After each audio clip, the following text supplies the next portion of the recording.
5 on the hands.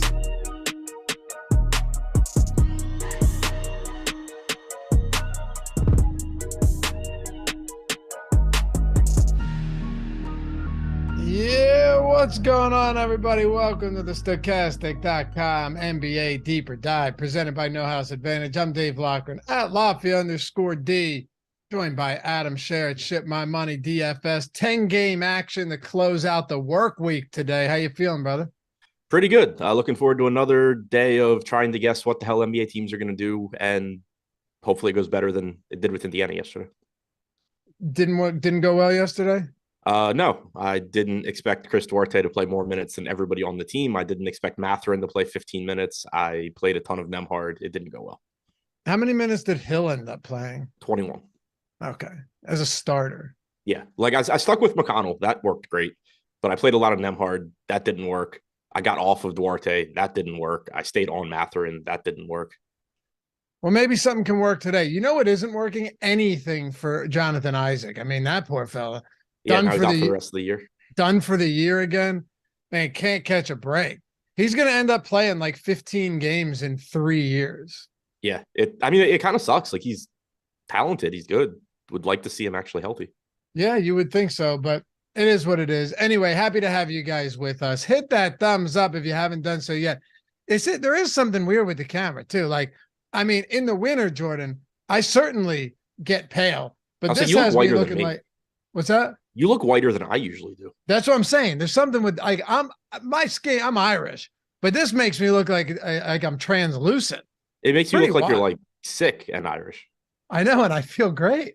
I don't know if I'm dead tomorrow. You know, it wasn't the camera, but I had something going on here. Well, actually, matter of fact, I'm looking at your camera. I'm looking at the screen right now. You look pretty ghostly as well. So maybe. Yeah, but I also have a lot of light coming in through the window that you don't. I'm sure that's what it is. Yeah. No, I mean, I'm white as shit anyway, but it's also very bright. Probably something from the drag show. Yeah, of course. Anyway, hit that thumbs up if you haven't done so yet. And Josh. That's what I thought you were going to say, and I was trying to figure out where you were going with it. No, come on, man. I don't do that type of stuff. Subscribe to the channel, hit that thumbs up if you haven't done so. It helps us greatly, help us appease the YouTube overlords. You know the drill. Atone for your sins, wash yourselves clean of that stench. No joke. Helps us keep the lights on. YouTube algorithm is fickle, and every little bit goes a long way, so we appreciate you for that. All right, 10 games to get into, starting a little bit early today, and we'll kick it off straight out of the gate with Orlando and Charlotte. I had mentioned something to you right before we started the show because, I was looking at ownership, looking at the boom bust tool. You got Orlando 3.5-point favorites against Charlotte. Lost LaMelo for the year, like last week or whenever that was. 225 total. But I had mentioned to you, I was like, damn, Cole Anthony getting more ownership than anybody on this slate. I mean, the rest of Orlando getting a little bit, Banchero, Fultz, Wendell Carter Jr., but we have Cole Anthony right now. Of course, we haven't updated projections in a little while, so we should soon. 33%. Yeah, like I think Cole Anthony is a good play at 4,100. He's played big minutes the last 2 games, played about 27 2 games ago, played 33 last game. That did include staying on the floor for garbage time. But if you're going to get, let's call it 26 minutes or so from Cole Anthony, it's going to make him project well at $4,100. My only question is, like, does he actually deserve to be 33% owned on a 10-game slate? There's plenty of other value. There's plenty of other ways that you can go. But I do think Anthony's a good play, and it's reflected in the boom bust tool as well. 22% chance of being optimal, 33% ownership. So it kind of backs up that, I think the ownership may be coming in a little bit heavy, but at the same time, he is a good point per dollar play. We have him projected for 26.5 DraftKings points at 4,100. That's obviously going to pull ownership. Yeah, it's very cheap. Coming off that big game. Who knows how much that shifts, but with Banchero and Fultz and Wendell Carter, I guess this is more so a situation of not these guys being super inexpensive, right? Like, they're not very cheap, but it is a good matchup against the Charlotte Hornets. Whenever you're getting the Orlando Magic as road favorites as well, it's a pretty good spot. Do you think this ownership being pulled from these guys in the low 7, mid 6K range is really the result of, obviously, they're decent players, but more so the fact that this is also a really good matchup? Yeah, it's a good matchup against Charlotte. It's very reasonable pricing. Fultz coming in at 6,100, Carter at 6,400, Banchero at 7,200. These are all just completely reasonable price points.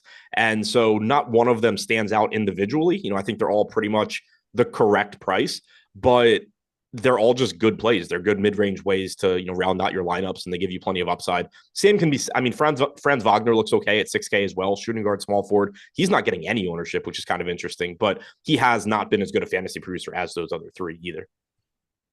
Any priorities for you on this team? Anthony, I guess, would be the closest thing. And then again, I like getting the Carter, Fultz, Banchero. One other thing to mention, we mentioned all the ownership coming into Cole Anthony. Jalen Suggs is 3,800. So $300 less, same positional eligibility, getting 1/10 the ownership. He played 24, 25 minutes last game. If you get 26 minutes from Anthony and you get 24 from Suggs, I kind of like going to the one that's getting 1/10 of the ownership in some lineups. Okay. Steve Finkelstein, what's up, brother? Good day, lads. Taking my son to his first NBA game today. Nice. Knicks versus Heat. Little super chat from Steve. Daddy needs to bet. Leaning Knicks money line, but need the boys to keep me in check. What we thinking? Let's ride. I don't know, dude. Steve, we've talked. You got the odd shopper tool. Unless Adam has a read on this from a betting perspective, Knicks laying 3. Miami's got a couple guys that are on the injury report, but the important ones should play. Do you have any read on that? On that No. Knicks? Yeah. But I will say, Steve, you know this. The odd shop is happening right now. They're still probably live. I don't know. I'm assuming on the odd shopper channel it's still live. Could always shout it out to them. Probably wouldn't need the super chat either. Fewer people watching that one. So I don't know. But hey, appreciate you, man. And use the odd shopper tool. Pull it up. Just go straight to Knicks. That first week's free, by the way, over at Odd Shopper Premium. Go to Knicks. Let's see. There's got to be. Okay, here you go. Under first half total is our highest expected ROI bet for that one. Under 110.5. Look, okay, Knicks first half. Yeah, these are neither of these are showing good expected ROI on any of them, but easy way to look it up, man. Best prop in this game right now would be, if you're talking FanDuel, under 2.5 threes from Jalen Brunson. So you got that. Under 12.5 points from Emmanuel quickly on FanDuel as well. On DraftKings, best bet under 3.5 threes from Julius Randle. Hopefully that helps. All right, let's talk about the Charlotte side of this one. So we break down Orlando, talk Charlotte. Obviously now LaMelo's been out, so we see those prices shifting. Kelly Oubre, though, popular today. Terry Rozier, popular. Then the rest of this team completely falls off a cliff now that Gordon Hayward's salary has come up considerably. Mark Williams is priced up. It's mostly just looking like Kelly Oubre and Terry Rozier. So let's talk about them. And then if you do have anybody else down here, everyone else is sub 5K ownership right now that you might find interesting. Yeah, from a priority standpoint, it's Rozier and Oubre. We got 38 minutes last game from both of those guys. That's especially noteworthy for Oubre because he had been limited. Then they moved him into the starting lineup and he went out there and played 38 minutes. So there's no reason to be concerned about a minutes limit anymore. We knew we were going to get playing time like that from Terry Rozier. But both of these guys are good point per minute players. Rozier around 1.1 DraftKings points per minute when he's played without LaMelo this year. Kelly Oubre is around a fantasy point per minute. They're both just underpriced in a good matchup. Both have MPE. Oubre has shooting guard, small forward, which is the most useful. So they both look like priorities. But outside of that, there is stuff you can still get to in tournaments. Mark Williams at 6,300. There's a lot of opportunity cost at center today because you have Anthony Davis playing without LeBron and Westbrook. You have either Hernan Gomez or Jackson Hayes starting for the Pelicans, most likely.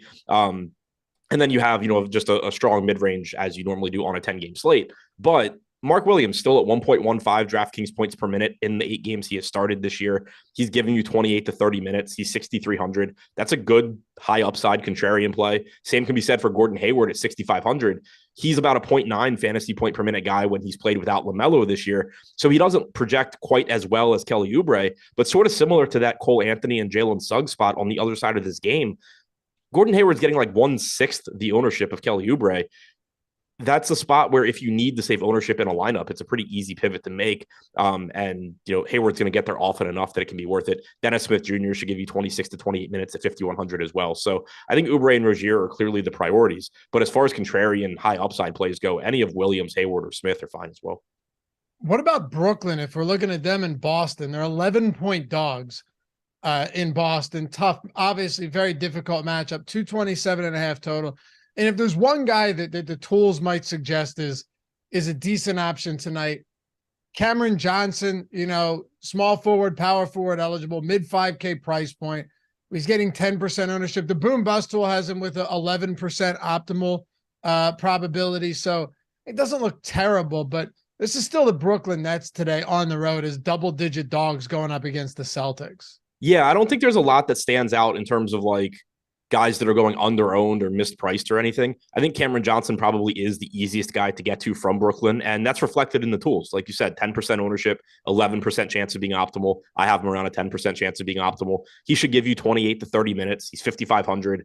There is usage to go around with this team since there isn't, one true scorer on this team. But we've talked about Brooklyn a lot before. Like you're going to get good Cam Johnson games like you've seen recently, but Mikal Bridges has taken on a bigger role as a scorer and as a playmaker with this team.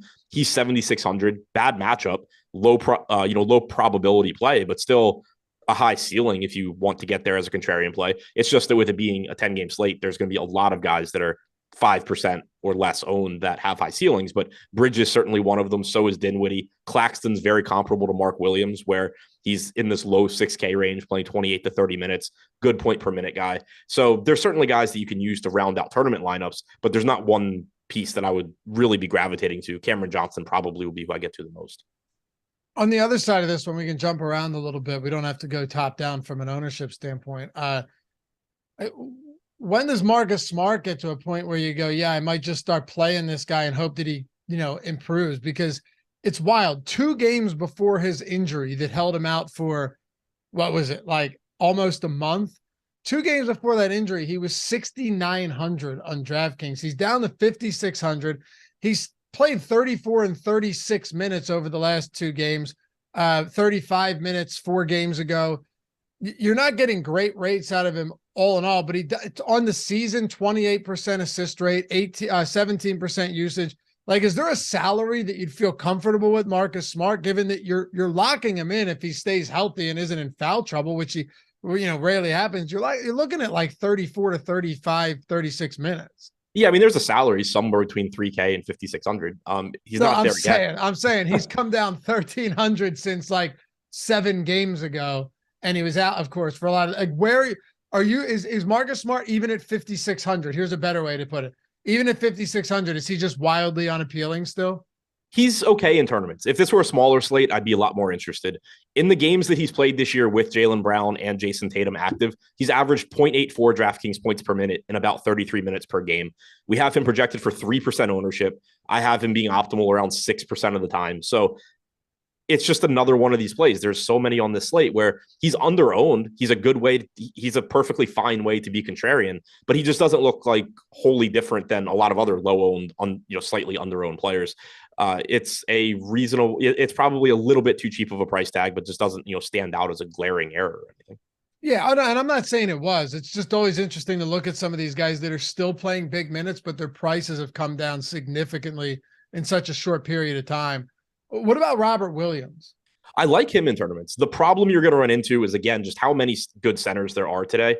But you're consistently getting 28, 30 minutes from him. He's only $5,100. So you're getting a $1,200, $1,300 discount off of that Nick Claxton, Mark Williams range for somebody that produces a fantasy point per minute and is likely to play around 30 minutes here. It gives you a lot of block upside as well. So while he's not a high usage guy, you do get that volatility that comes with blocks. So he's, again, not somebody that I can really prioritize in the sense of I expect to just be slamming Robert Williams into a bunch of lineups, but he is another pretty solid way to differentiate your lineups. Put Robert Williams in a lineup, and it doesn't really matter too much what you're doing ownership wise elsewhere. Hey, Glenn Smith, welcome to Team Stochastic, man. Badge looks good on you. Happy to have you here. All right. Anybody else from Boston then that you want to get into? I mean, Tatum and Brown. Yeah, Tatum and Brown are both fine. They both look pretty much correctly owned. I don't think either one really stands out. By the way, dude, when's the last time you seen a Hurley shirt? I found this in the bottom of my bottom of the dresser. I think I got this like 15 years ago. Still fits great. I was going through something when I was at my mom's the other day, and I found a bunch of shit like that. I thought about like getting rid of it, but I said I'm gonna try it on. If it fit, I kind of like. I'm gonna bring it back, dude. I went on the Hurley website last night. I wasn't sure if they still existed. I'm sure they do for 20-year-old people. Exactly. Yo, I'll tell you what though, they got some nice stuff still. I might try and bring it back. I mean, I always liked the way it looked. Yeah, I might try and revive it. I don't really care. I mean, have you seen some of the styles out there today? You can't be any worse than some of the shit that's out there now. Yeah, I mean, it's all. I don't know. You bought a pair of jeans that are more holes than jeans. I did. Yeah. And I bought a shirt with palm trees on it that Josh really likes. Does he not like it? No, he doesn't like it. Well, he might like the shirt. He doesn't like what I paid for the shirt. Oh, yo, you and Jordan, it's insane what you got. Jordan has like plain black t-shirts that are, a car payment. Yeah. So see, I don't do that. I primarily wear plain black t-shirts, and they cost me like nothing. But then I buy a few shirts that are expensive that I can wear when I want to wear them. Yeah. Hey, look, yeah, I don't spend a lot on my plain like shitty clothes though. I'm not judging. I'm sure it's comfortable. I'm sure they're durable. I'm just saying a car payment, like a decent car payment. All right. Let's talk about Portland and Atlanta here. Portland 8-point dogs. Anthony Simons, Yusuf Nurkic still out. 241.5 total here. Trendon Watford, man, 3,700. I guess for a 10-game slate with all the information that we have a lot of given to us right now or provided to us, which there are still a decent amount of questionable players. For a slate this size, there aren't that many just dirt cheap, jam them in type options, which means Trendon Watford now at 3,700 is pulling a solid 16% in this high total game. Yeah, that's insane to me. I'm just going to flat out say that. He's center only on DraftKings. So you're dealing with a lot of opportunity costs there. You're dealing with a position where, let's say like he projects for 21 DraftKings points. That's perfectly fine for his $3,700 salary in terms of points per dollar. It's also not winning you shit in tournaments. Last game, he played a ton of minutes in large part because Drew Eubanks was in foul trouble. You did get Watford closing that game over Eubanks anyway, but I just still have trouble getting him as a center only player. Especially if he's going to be popular. It would be one thing if you were, very low owned. And I think maybe that ownership does come down. But overall this season, 17 games now off the bench for Watford without Nurkic and with Eubanks. He's averaged 21.4 minutes per game, 0.82 DraftKings points per minute. It's not even like we're talking about one of these, Andre Drummond or Hernan Gomez type guys where they're great point per minute players. If they get a bunch of minutes, they're just going to smash. Watford's not a great point per minute guy. You're going to get plenty of games where he plays like 22 or 23 minutes. I have no idea why the ownership's the size it is. Okay. Would you wear Jankos again if they came back? I don't know if I wore them the first time. I had some in like 4th grade. The dumbest thing ever. Yeah. I mean, I think I probably had like a pair or two of like jeans, but I don't think I really had I don't think I ever really got into wearing them. Good. You dodged that one. You're younger than me though. Yeah. I definitely remember them though.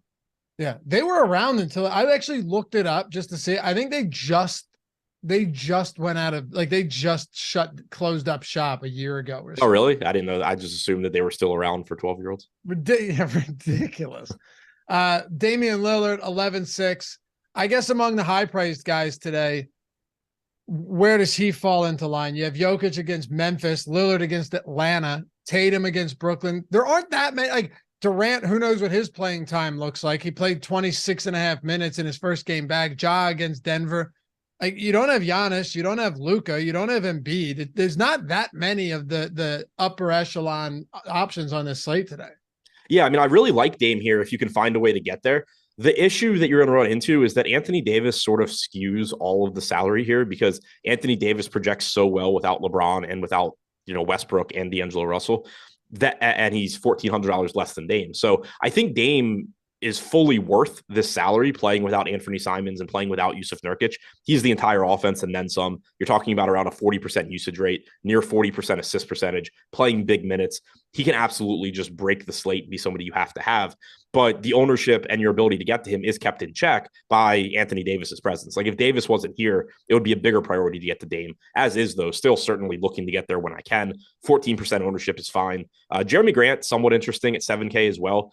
Obviously Dame is such a big part of the offense that it still holds Grant down a little bit, but with no Nurkic and no Simons, you're just going to see, or you would expect to see at least, a higher frequency of games where Jeremy Grant does play a really big role, just because there's nobody on this team outside of Lillard and Grant that really can do anything offensively.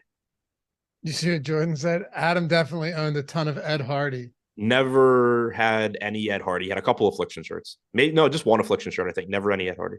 Okay. No, and the affliction shirt was like all. So this one actually was one of.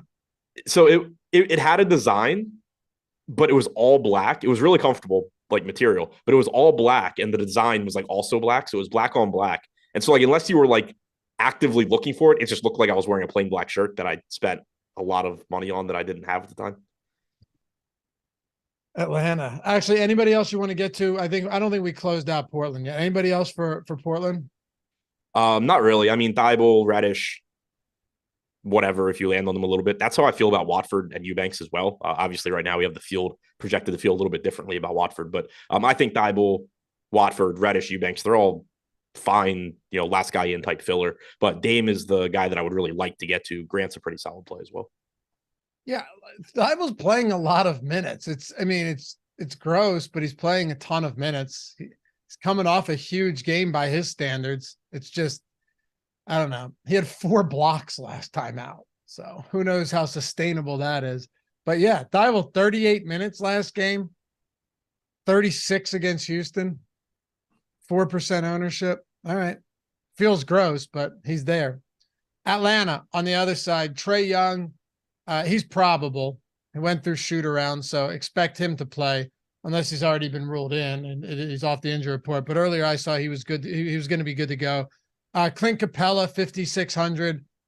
DeJounte Murray and DeAndre Hunter, these guys just not popular whatsoever. But Trae Young, another one of those guys in this 9K range, appealing to you against Portland. I mean, listen, they're big favorites. They must have one of, if not the highest implied total on the slate. Yeah, they do. Highest total and, pretty big favorites here. So Trae Young does look good at 9,500. You're getting a nice discount off of Dame if you can't quite get to there at the point guard spot and still get, plenty of upside. One piece that I think is interesting is Capella. I talked about him a lot this morning. I talked about him in my NBA notes article that he played 35 minutes last game in his first game with Quinn Snyder, which I thought was really interesting. I still think it's interesting, but I did go back and look closer. Onyeka Okongwu was in massive foul trouble in that game.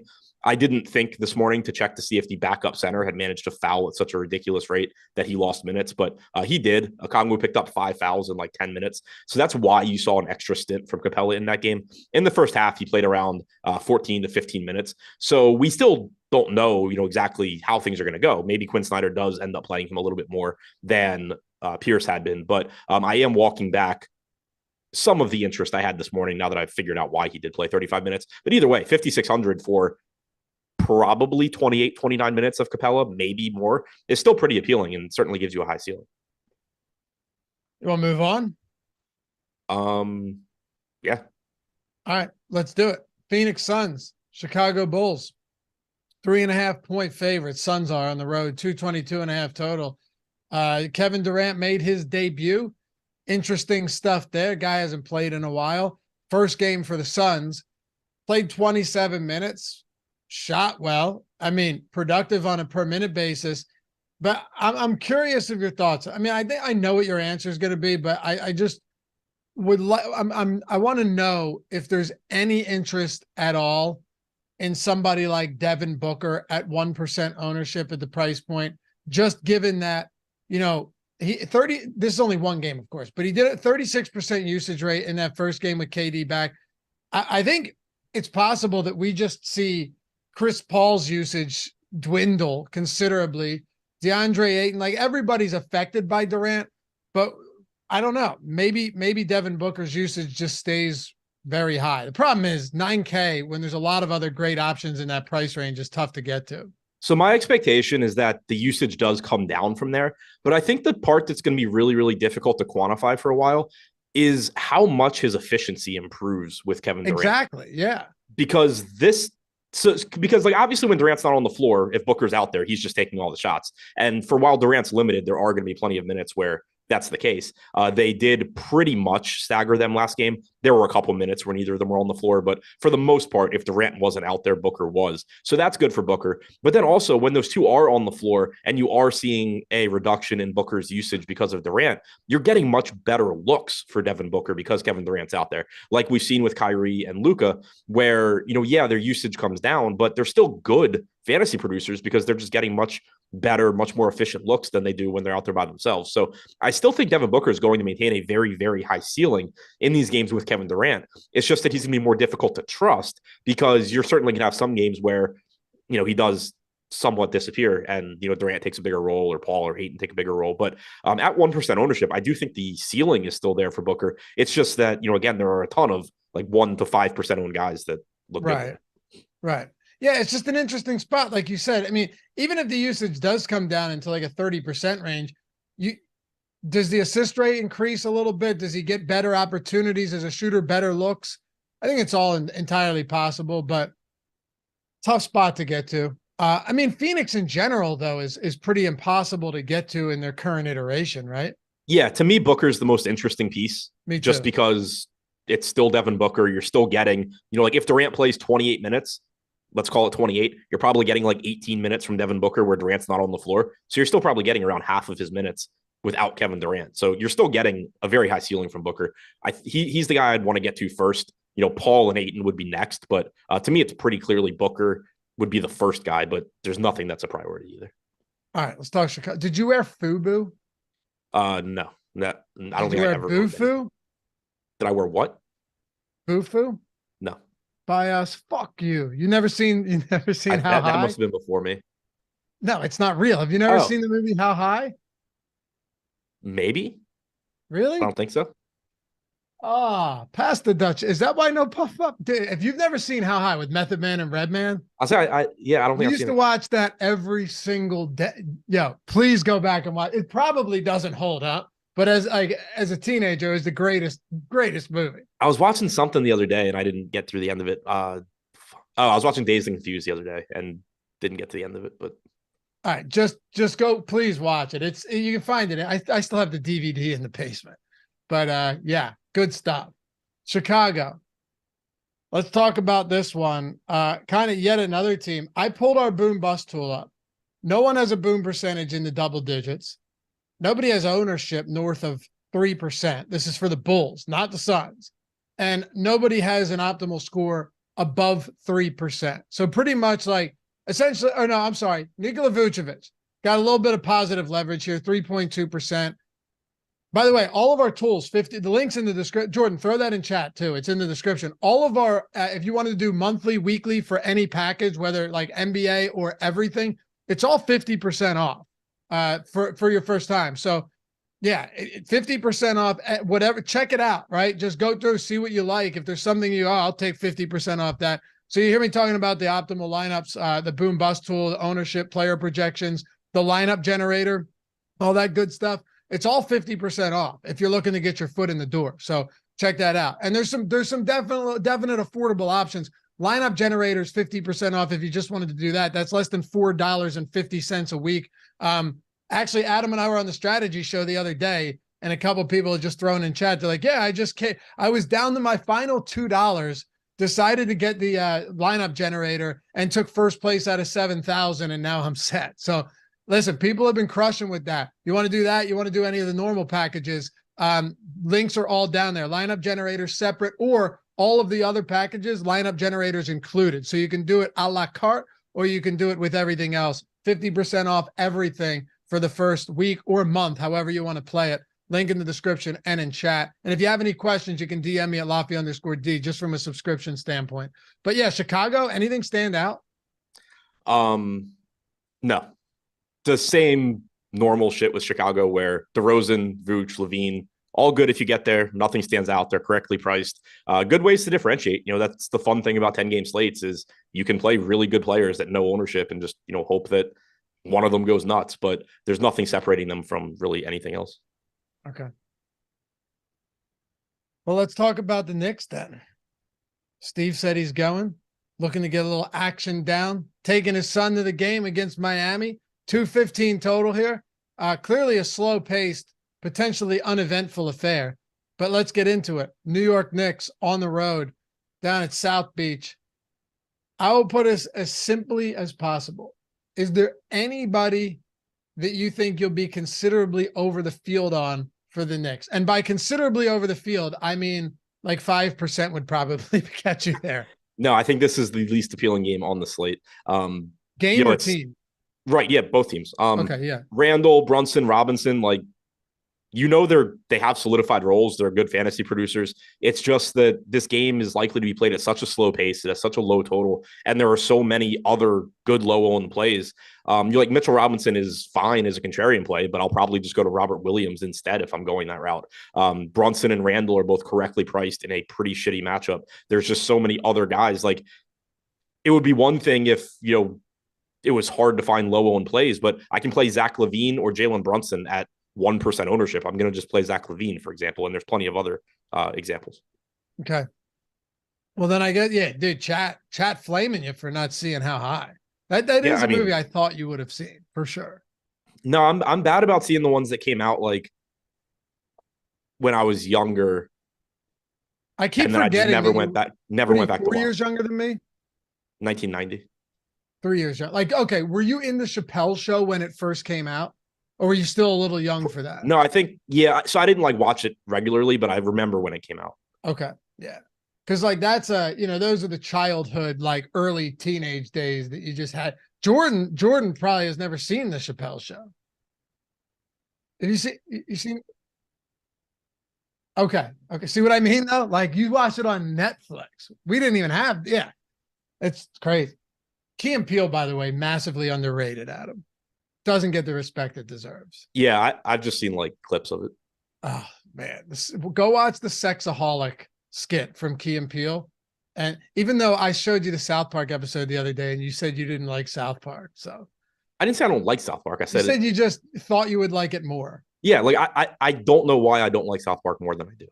Yeah, Cartman Special Olympics episode still goes down as one of the greatest. Miami. Transition in and out of the madness here. Plus, look, we have 40 minutes to go, and a lot of these games are just kind of simple write-offs. So forgive me. So this is when you're going to say that, we have plenty of time and we're doing a good job, and then 100% with 2 games to go at the end. 100%, yes. Yeah, I'm going to say we're up against it, Adam. Take both sides of this one. But no, in all seriousness, Miami looks equally as bad as the New York Knicks. Yeah, they do. Butler questionable still, I believe. Yeah, Butler's still questionable. Now Caleb Martin's questionable. If those guys play, there's really nothing I want from Miami. If Butler sits, it makes Hero, Bam, Martin, if he's in, Strus, Oladipo, all look better than they currently do, but they currently look absolutely awful, so they still wouldn't look that good. There's really nothing from this game that I want. Okay. Utah and OKC. Utah, 1-point dogs, 231 total. Still no Colin Sexton, still no Jordan Clarkson. So that makes things remotely interesting, but you're starting to see a lot of these price points start to get, they're getting to a point now where these guys have been out long enough that you're not getting that same value that you would have been even earlier this week. Taylor Horton Tucker, up to 6,400 on DraftKings. He's been fine, but he hasn't been, particularly great. And now that you're getting up to this price point, I'm not surprised to see him at only 12%. Chris Dunn's salary has come up considerably from when he was 3,600 just last game, coming off 26 minutes.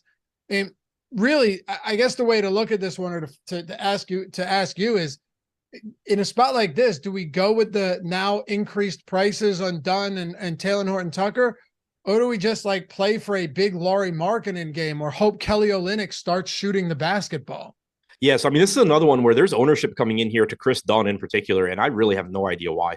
Yeah, it's weird. He's 4,300 on DraftKings now. He's up to, I think, 4,500 on FanDuel, 43% ownership on FanDuel, 14 to 15% on DraftKings. Last game, he came off the bench, which I expected. I know Josh expected. I think most people expected. Agbaji started. Dunn came off the bench. In the first half, Dunn played 0 minutes alongside Taylor Horton Tucker. In the second half, Agbaji got hurt. Dunn ended up closing the game, playing 26 minutes. Now, Dunn could have closed the game anyway. I'm not convinced Agbaji was going to close, but Dunn certainly, picked up more minutes in the second half after Agbaji got hurt than he played in the first half. And the reason I'm really concerned about how many minutes they actually want to play him is, for one, in the previous games, he wasn't playing any minutes alongside Horton Tucker. In the first half, he didn't play any minutes alongside Horton Tucker. And it makes sense why they wouldn't want him to play alongside Horton Tucker. Horton Tucker is like a 26% three-point shooter. Chris Dunn cannot shoot. Agbaji is a near 40% three-point shooter this year. It makes more sense spacing-wise to have Agbaji out there and then have one of Dunn or Horton Tucker on the floor. So for one, I'm concerned about Chris Dunn's minutes. And then for two, he's not a great point per minute guy anyway. Right now, we have him projected for like 1.2 DraftKings points per minute, which honestly blows my mind. I don't know how. He's a 0.9 DraftKings point per minute guy for his career. He's not an offensive player. He's a defensive guy that can handle the ball. So he's not a great point per minute guy. I'm not sold on his minutes. He's not minimum salary, and he's getting ownership. If Chris Dunn beats me today, Chris Dunn beats me. I'm not planning on really getting there. Taylor Horton Tucker, I feel similarly about, not quite as strongly as Dunn, but Horton Tucker's another one. The guy cannot shoot. He's like a point per minute fantasy guy. And he's probably playing around 30 minutes. All that's great. He's now $6,000 and still pulling double-digit ownership. I don't mind getting the Horton Tucker. Sorry, $6,400. I don't mind getting there. It's just, is he really like 3 times better than Gordon Hayward? I think they're really similar. I think that there's a lot of guys that you can get to that are similar to Horton Tucker. So the ownership here is just kind of weird to me. I don't mind Horton Tucker, but I'm not really sold at that ownership. I do mind Chris Dunn. Lauri Markkanen looks really good on FanDuel at 8,600. He looks okay at 9,600 on DraftKings. I'm kind of intrigued by a 4% owned Kelly Olynyk, just because there are really 3 guys on this team that can do anything offensively. Lauri Markkanen, Taylor Horton Tucker, Kelly Olynyk, the only guys that really have any level of offensive game that, they can step up. So you could just get a bigger game from Olynyk at some point without Clarkson. The price tag, though, I still think is correct. So to me, there's no real priorities here. I do think the field is wrong on Chris Dunn, and I'm not really enamored with Horton Tucker either. Yeah, I don't know. The Horton Tucker one is weird because, of course, OKC has they play at an elevated pace. They're the 3rd fastest pace team in the league. It's not like this is a bad spot at all. It's not a low total. Should be a competitive game, but I mean, how much of the ownership on Horton Tucker today at this current price point do you think is just still coming as the result of Colin Sexton and Clarkson being out? I mean, because that's how many minutes can we give Horton Tucker confidently? 30. Right, that's what I mean. Could he play more? Sure, but I think right, but he hasn't been. Yeah, all you can confidently expect is around 30. He's about a fantasy point per minute guy. I get why he's getting ownership. He's a point per minute player. He's probably playing around 30 minutes. He's in a good matchup. He has shooting guard, small forward eligibility. I just don't think he's that different than plenty of other guys at his price range. So that's sort of where I'm not entirely sure why he's getting ownership and other guys aren't. Avi with a $10 super chat. Thanks, man. South Park season 8, episode 2, Up the Down Steroid. Yeah, that's the Cartman Special Olympics one. Was based on a made-for-TV movie, A Body to Die For, some of Ben Affleck's earliest and best work. That's funny because Adam told me the other day that didn't you read that The Ringer with Johnny Knoxville had actually had the idea and they said Matt and Trey stole it from them and just got it out quicker? Yeah, so Terry pasted like the entire Wikipedia that's what page. It was. Yep. Yeah. But it was that when The Ringer came out, people gave whoever wrote The Ringer or produced The Ringer shit for copying the South Park episode. But The Ringer had been in production for like 5 years before the South Park episode came out. And then the people from The Ringer said that they had actually pitched the idea not to Trey Parker and Matt Stone, but to people involved with South Park in general. Trey Parker and Matt Stone said they had no idea what they were talking about, but yeah, apparently there was like controversy over that. Yeah. Well, thanks for the super chat, Avi.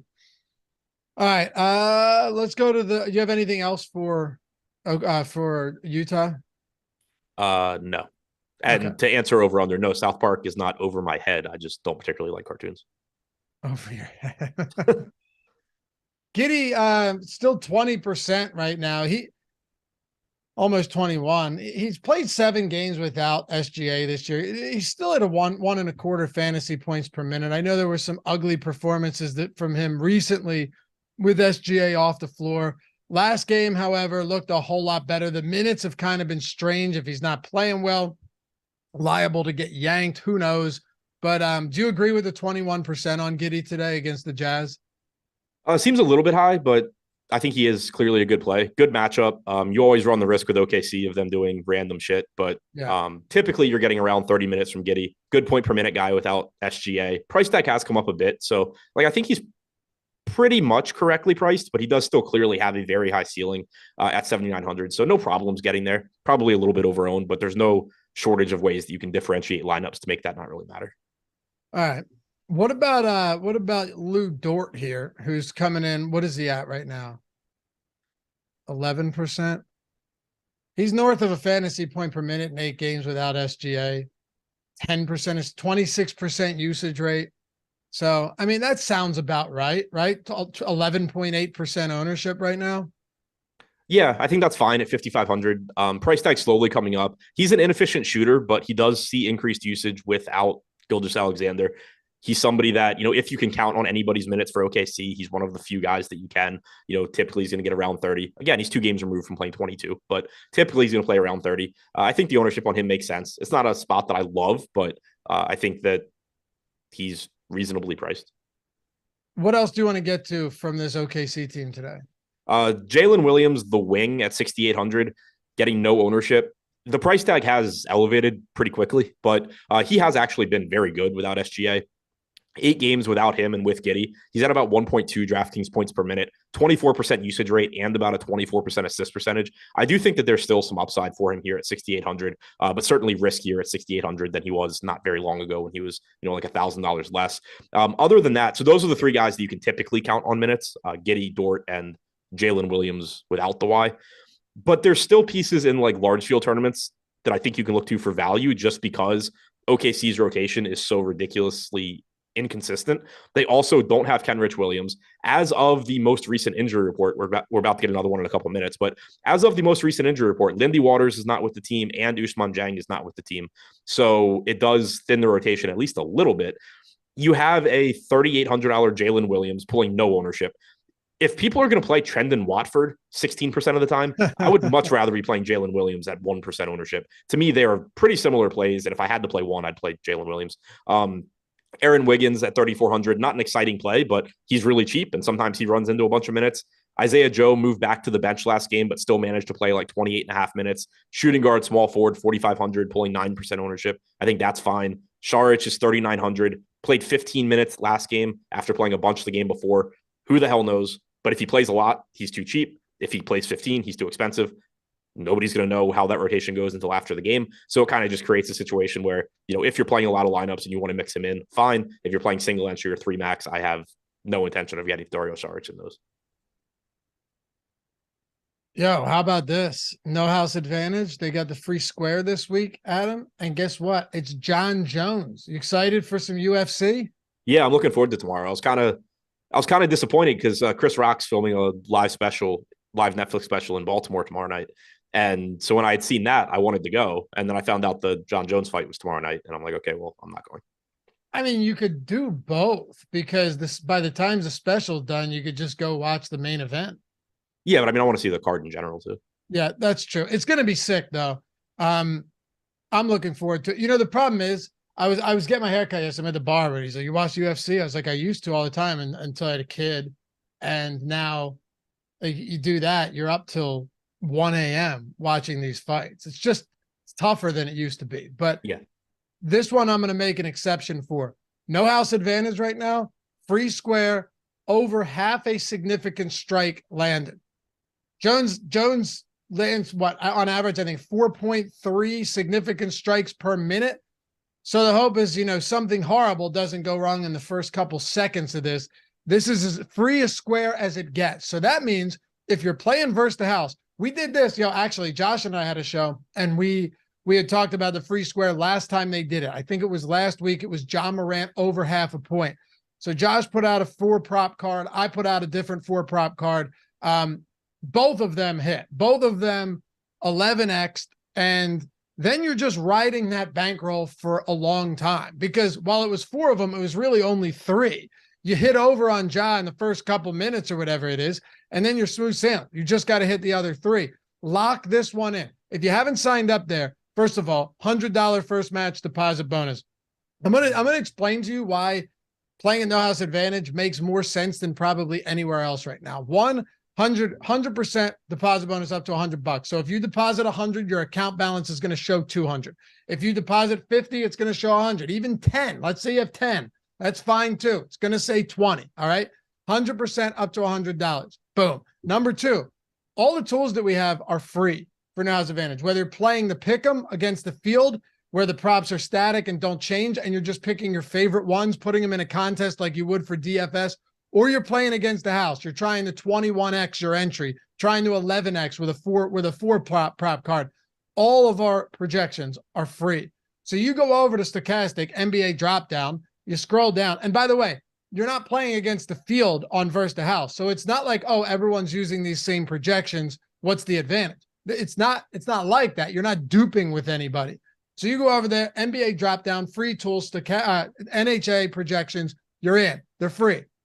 That's that simple. I use them every day, as a matter of fact. I also like to take a look over at OddsShopper because they have the no house advantage parlay builder, but that's besides the point. You already have all of that. Now you have the free square. So if you're trying a 21x where you need to hit all 5, now you just need to hit 4. Shit, if you want to hit 5x with a 3 prop card, now you just need to hit 2. Or you need to hit 3 to 11x for a 4 prop card. Plus, I know Josh and myself have had a ton of fun sweating these with everybody on Twitter and in the community and all of these shows. So link is in the description. Jordan, you throw that in the chat as well? Link is in chat. Take advantage of the first match deposit bonus up to $100. The free square is massive. They don't do this all the time. So when they do, let's hit it. And let's win some money over at NHA. Of course, use the free projections as well. Right now, for against the house, first house, you got NBA, college basketball, NHL, MMA. You can mix them all up to 5, 21 extra entry, and we're in business. All right, let's keep this one rolling here. Memphis and Denver. Grizzlies 4.5-point dogs against the Denver Nuggets here. Let's start it off with them. Ja Morant, 10% ownership, 11% optimal. Not bad. Dillon Brooks, 5% ownership, 5.6% optimal.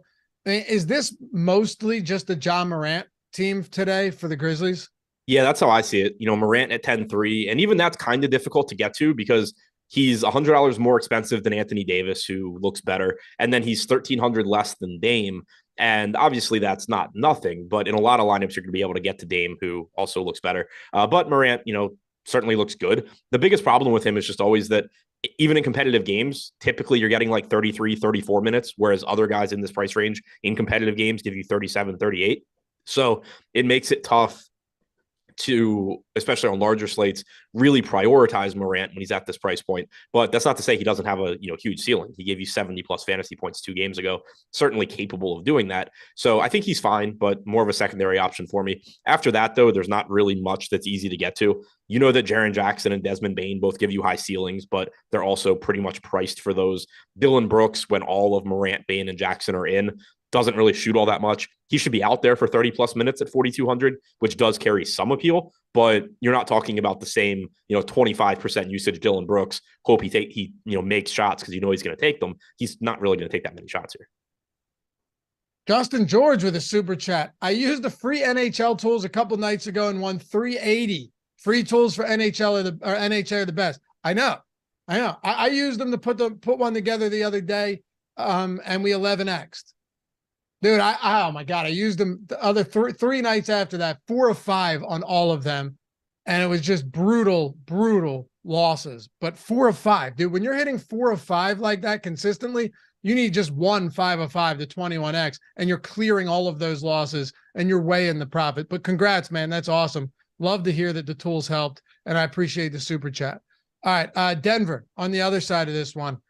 If you were going Jokic, let's say Jokic, Dame. I mean, I guess that's really it, right? Like Jokic and Dame today. Do you have a clear preference here? Is it going to be Jokic? Is it going to be, what are we at? It's probably Dame for me just because of the position. Obviously there's quite a bit of opportunity cost at the guard spots as well, but less so than at center, especially when you have Davis, especially on DraftKings where Davis is center only, doesn't have power forward eligibility like he does on FanDuel. And on FanDuel, you can only roster one center, so you still have it. But that would kind of probably be the tiebreaker for me, but they're both obviously very, very good plays. Okay. Do you like anybody else for Denver right now? Murray and Porter are sort of interesting just because of the ceilings that they give you. Murray's just always capable of taking over any individual game.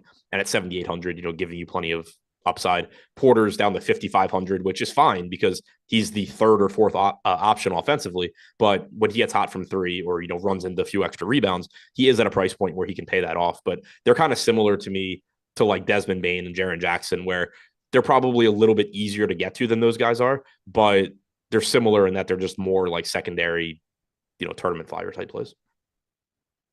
Well, let's talk about New Orleans and Golden State then. So you got the Pels 4.5-point dogs, 230.5 total against the Warriors here. Willie Hernangomez, 27% ownership right now. An interesting spot, right? Because last game without Joe Val, he plays 21 minutes. He played 21 minutes. It was midway through the third quarter.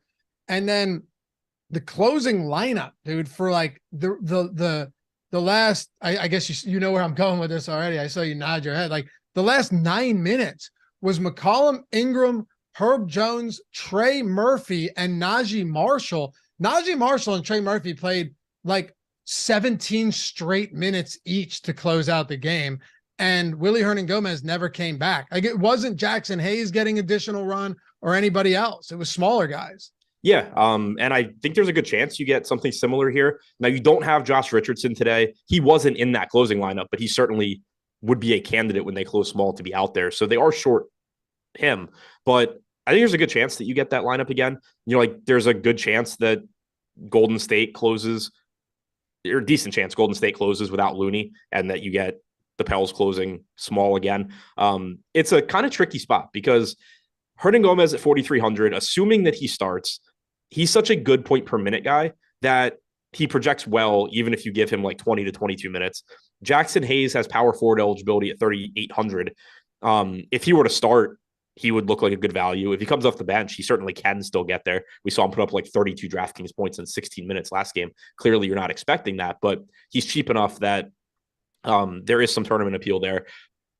If they were to run a rotation where they do play 48 minutes of those guys, one of them is almost definitely going to be in the winning lineup because they're just underpriced for that. Like if you tell me Hernangomez is playing 24 or 26 minutes, you kind of need him at 4,300. But the problem, if he plays 20, is that the center position is loaded today where even let's say he goes for like 22, 24 fantasy points, let's call it 24 fantasy points at 4,300, there's just such a good chance that some combination of like Robert Williams, Mitchell Robinson, Claxton, Capella, like these guys just beat him by like 15, 20 fantasy points. And it doesn't matter that he was a good point per dollar play. So it makes it kind of tricky. But if Hernangomez is starting, I do like him at 4,300. I am just a little bit concerned because it's not hard to imagine they close small again here. For sure. Another thing to consider though, too, is I'm not like how much of that, and I don't know the answer, but like how much of that has to do with the fact that they went on a huge run at the end of that game, right? Right. That's the thing too. But like also the thing you get into is like Willie Hernangomez cannot play defense. Right. Jackson Hayes can. So like there's a decent chance Jackson Hayes finds his way into that closing lineup instead anyway. Yeah, right. So even if they do close big, it's no guarantee that it's going to be Hernangomez closing. Right. But if you get like a 24-24 split, chances are one of those guys does well for their salary. The worst case scenario is that you get exactly what you got last game where they split like 36 minutes. That's probably on the low end of what they would split. I think expecting something like, 22 Hernangomez, 18 Hayes, something like that makes sense. I'm looking now to see where we have. So we have Hernangomez at 21.5 minutes. We have Hayes at 21. Probably a little higher than I would go on Hayes, but like I think something like that. 22 Hernangomez, 18 Hayes, leaves 8 minutes for small ball lineups. It's still going to get Hernangomez in lineups. It's still going to get Hayes in some tournament lineups here and there, but it's not leaving you exposed to like assuming that they play 48 minutes when there's a pretty good chance that they won't. Do you have interest in Hayes right now at sub 4K? Because he's pulling no ownership at all. A little bit in tournaments. I wouldn't play him with Hernan Gomez, but No. the power forward eligibility is nice. And the upside for him, well, I mean, Hernan Gomez getting in foul trouble would obviously be like the dream.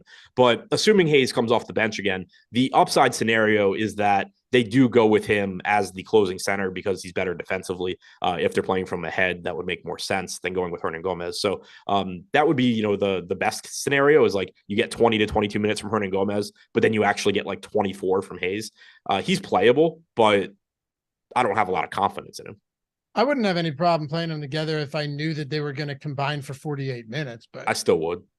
Would you? See, yeah.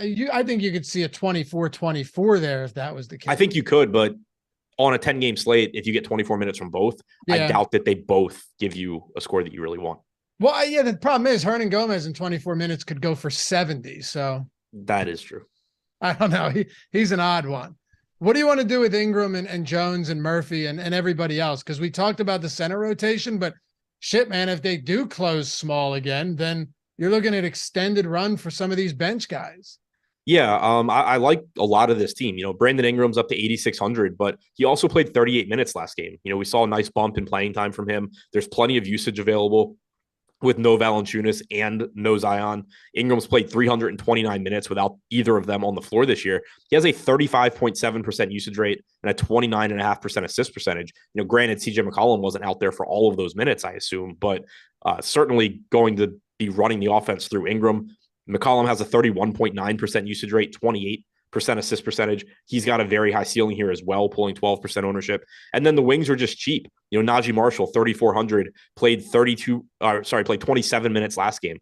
If you get something like 26 minutes from him here at 3,400, that's going to be pretty appealing. He's a 0.8 fantasy point per minute guy. Trey Murphy's 0.9. Herb Jones is 0.72. And probably the favorite to play the most minutes out of the three, but they're all just inexpensive with 4K Murphy, $4,100 Jones, $3,400 Marshall. I just like mixing these guys in and really getting to any of them.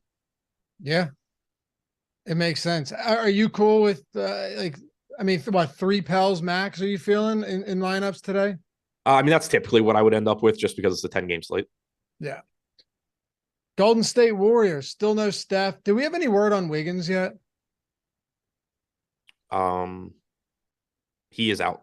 He's confirmed out. Okay. Yeah. When I put the run sheet together earlier, he was still questionable. Okay. So he's out. Man, he's missed 7 straight games for this personal issue. Yeah. I keep forgetting he's on the team. Yeah, he is though.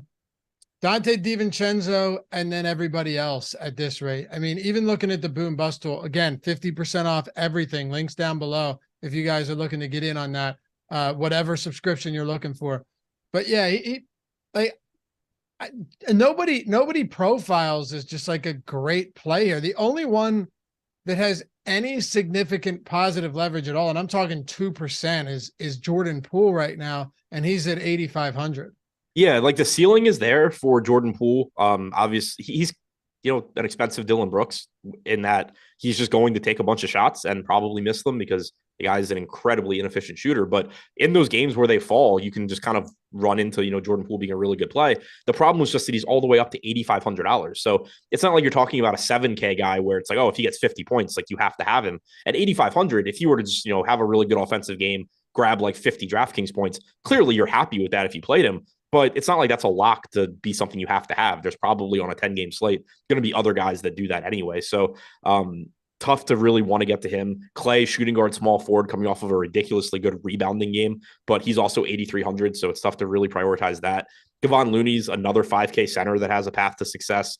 DiVincenzo, like you said, the only guy really pulling ownership here. He's a pretty mediocre play too, though, I think. Like, he started 13 games now where Curry's been out and Clay and Poole have been in. He's averaged 33 minutes per game, which is nice. He's averaged 0.84 DraftKings points per minute, only has a 13% usage rate, 15% assist percentage, doesn't do any one thing particularly well when he's out there. So on the one hand, it's nice because, he's not scoring dependent. He's not reliant on one thing. He's going to just get some assists. He'll score a little bit. He'll get some rebounds, get some defensive stats. But at the same time, now that he's up to 5,700, it's just hard for him to put up that massive game. So, I think he's okay, but there's nothing that really stands out to me from Golden State. All right, let's talk about the Clippers then, because this one gets interesting. No Kawhi Leonard today.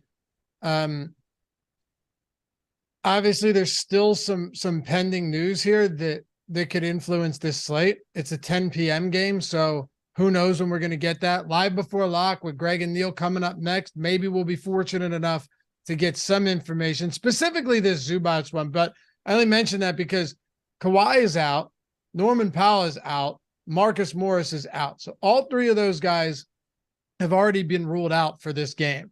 Now, Paul George, we've talked about him a bunch. You know, he's played a few games he played a decent amount without Kawhi Leonard this season.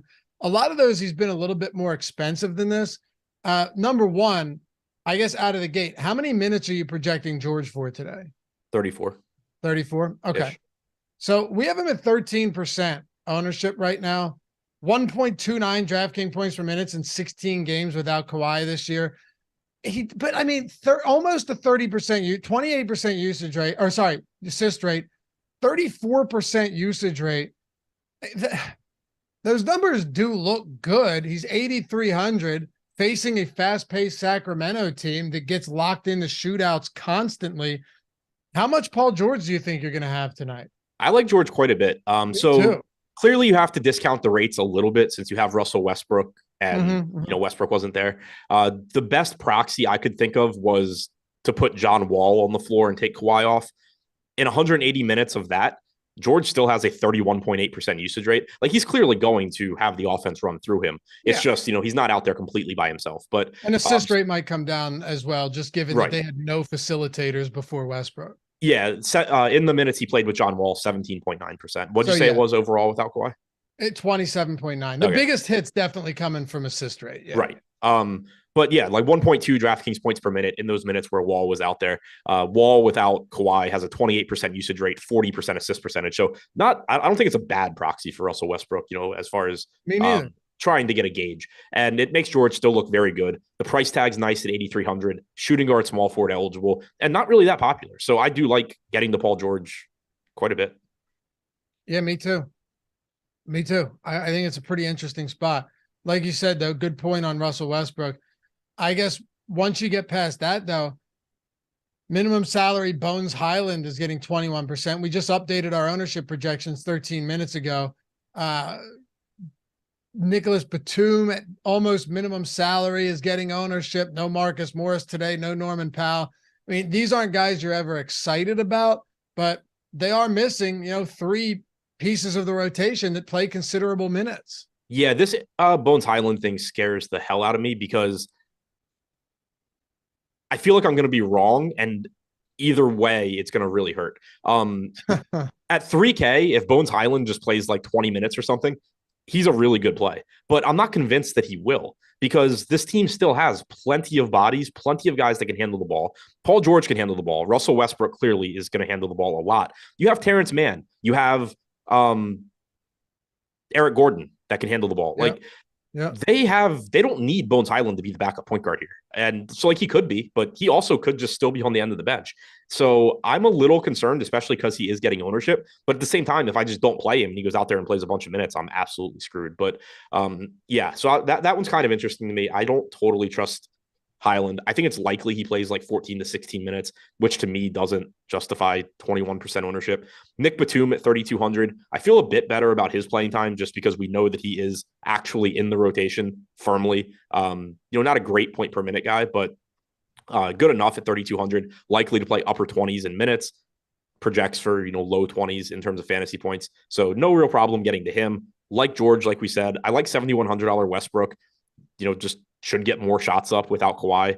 There's not really many high usage guys replacing Kawhi. Obviously, some of that's going to go to George, but you should see more for Westbrook as well. It's not like Batum's a high usage guy.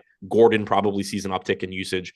Terrence Mann's not a high usage guy. The centers aren't particularly high usage guys. So I do think that you see Westbrook be more productive here. Eric Gordon, I mentioned shooting guard, small forward, 3,700. He started yesterday, played 33 and a half minutes. I do actually think he's interesting here because one thing we saw that was really surprising when Gordon was with Houston, I think the narrative, and it's probably not wrong, is that Eric Gordon is washed at this point. But when Gordon played with Houston, you saw his usage rate go from like 18 to 20% under normal circumstances to like 26% when he was playing without Kevin Porter Jr. or Jalen Green. So that is still there where you could see Eric Gordon actually take on a bigger role offensively. He's only 3,700. So that's an interesting play to me at not a lot of ownership. Anybody else? The center position, we need to wait and see. Zubats is questionable. If he's in, I'm not particularly interested in anything at center. If he's out, Plumlee should start at 5K. He played 29 minutes yesterday. He would be another just good center play at $5,000 if Zubats sits. Yeah, 5,000. I would have thought the price would have come up a little bit more than that. I mean, let me just speculate with me. What do you think Plumlee's ownership looks like if Zubats is out in a game with a 240 total against the Kings? Depends when he gets ruled out. I mean, this is no. I know. I'm saying no. I'm sorry. Let's just say he got ruled out right now, like pre-lock. What do you think his ownership would be at? Approximately 10. Okay.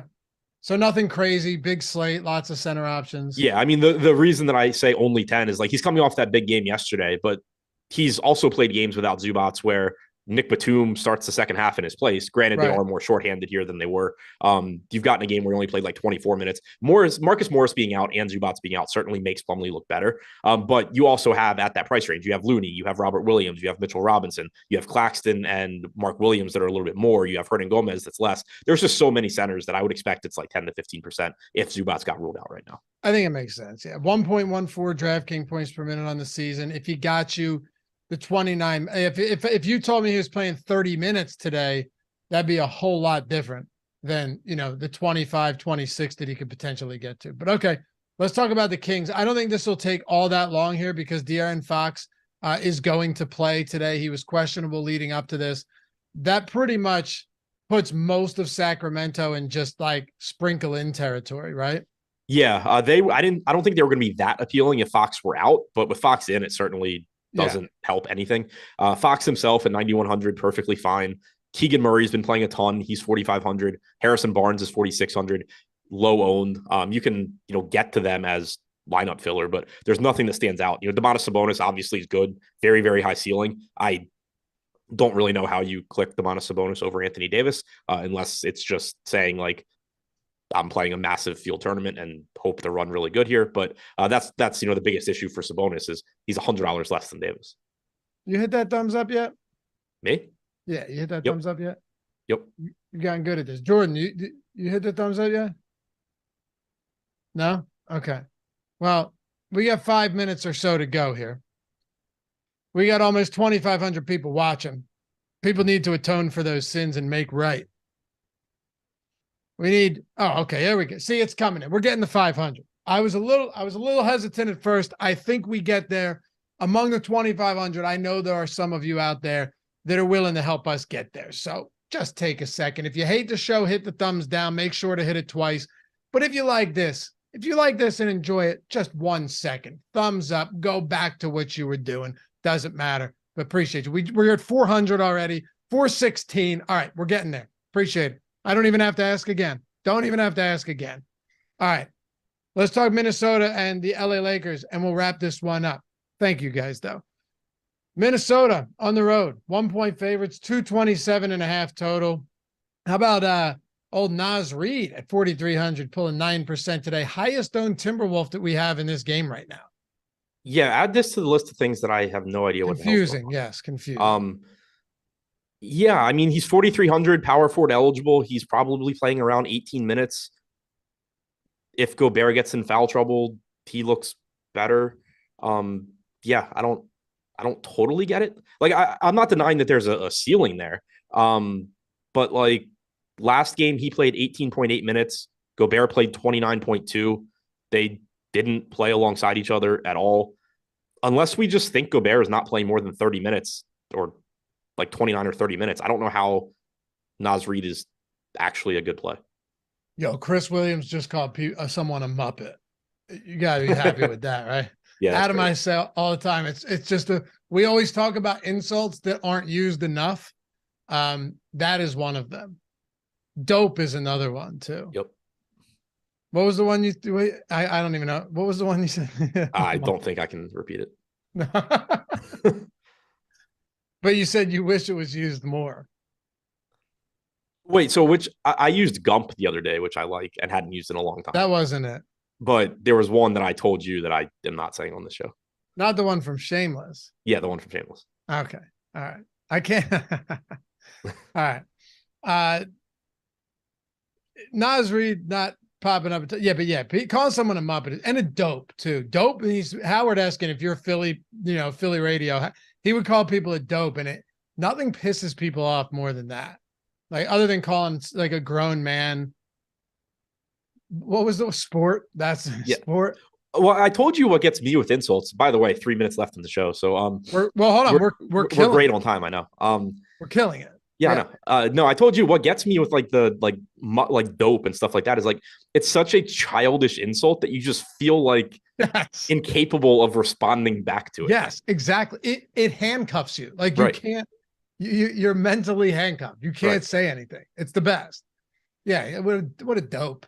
It's a great way to say it. And you have to say it with some inflection in your voice too. If you get it you down, have to have that like you're almost like disappointed that like they just are what they are. Yes, it's like that, and kind of just like you just brush somebody like that off because you can't like. Right. It's like it's not even worth my time to give you an actual insult. Right. Like, he's a dope. That guy's a dope. Yeah, exactly. Anything else from Minnesota, or should we talk Lakers? Like, do you want to sprinkle in some Edwards or McDaniels here? Yeah, I mean, Edwards, McDaniels are fine. Rudy Gobert already has seen his price go up. I did mention it this morning, and I think it's worth noting. The expectation was that he would be better from a fantasy standpoint with Mike Conley here instead of Russell. That has been the case so far. His usage rate's up 2.5 points with Conley compared to Russell. His point per minute production's up about 1/10 of a point, but you can't really do a ton with it on this slate, at least on the main slate, just because center's so deep and Gobert's already gotten expensive. Okay. Let's wrap this one up. Even Josh is on board. He said it's incredibly dismissive. I love it. Yeah. Josh, you would think Josh would use that way more than anybody else, but he doesn't. Josh gets too mad. Like Josh gets too emotional. So like he has to have more bitterness behind his insults. He can't do it. That's true. Let's wrap it up with the Lakers. Reminder too, if you're jumping in late, like I said, we just started this recently, but 50% off all of our subscriptions. Whether it's weekly, whether it's monthly, whether it's just a lineup generator, that's less than $4.50 a week. So even if you're playing $2 a day, like our buddy the other day that had $2 left and ended up cashing a huge win, or our friends that had the 50K, 10K wins using the lineup generator, $4.50 for the first week. If you hate it, you can bounce. You might love it. You can do a whole lot with the lineup generator. And it's great for anyone that's short on time or just doesn't want to spend a ton of money out of the gate, or you do and you say, I'll 50% off everything on the site. F1's back too, 50% off that. Literally anything, like I said. Link down in the description and in chat. Close it out with the Lakers here. Anthony Davis, probable. No D'Angelo Russell today. I'll let you just run with this one so we can hand this over to Live Before Lock. Dennis Schroeder and Anthony Davis probable. LeBron and D'Angelo Russell out, par for the course. Yeah, Davis looks great. Favorite pay up on the slate at 10-2. Arguably my favorite play on the slate. He's just underpriced here. He's about a 1.5 fantasy point per minute guy without Westbrook or Russell or LeBron on the floor this year. He's at like 1.7 fantasy points per minute in the actual full games he's played without LeBron, and he's just not priced for any of that. So he looks really good. Beasley and Schroeder both still reasonable at their price tags, though they have come up a bit. This is just another team, though, where you don't have a lot of guys that can do anything offensively outside of Anthony Davis. So you're going to need Malik Beasley and Dennis Schroeder to step up, fill a bigger role, play bigger minutes, because, guys like Jared Vanderbilt, yeah, the minutes look better for them. The minutes are more secure for him, but he can only do so much offensively. They need guys like Beasley and Schroeder to take on a bigger role. So you can feel pretty confident that they'll at least get shots, whether or not they go in, who knows, but still reasonable plays at their prices.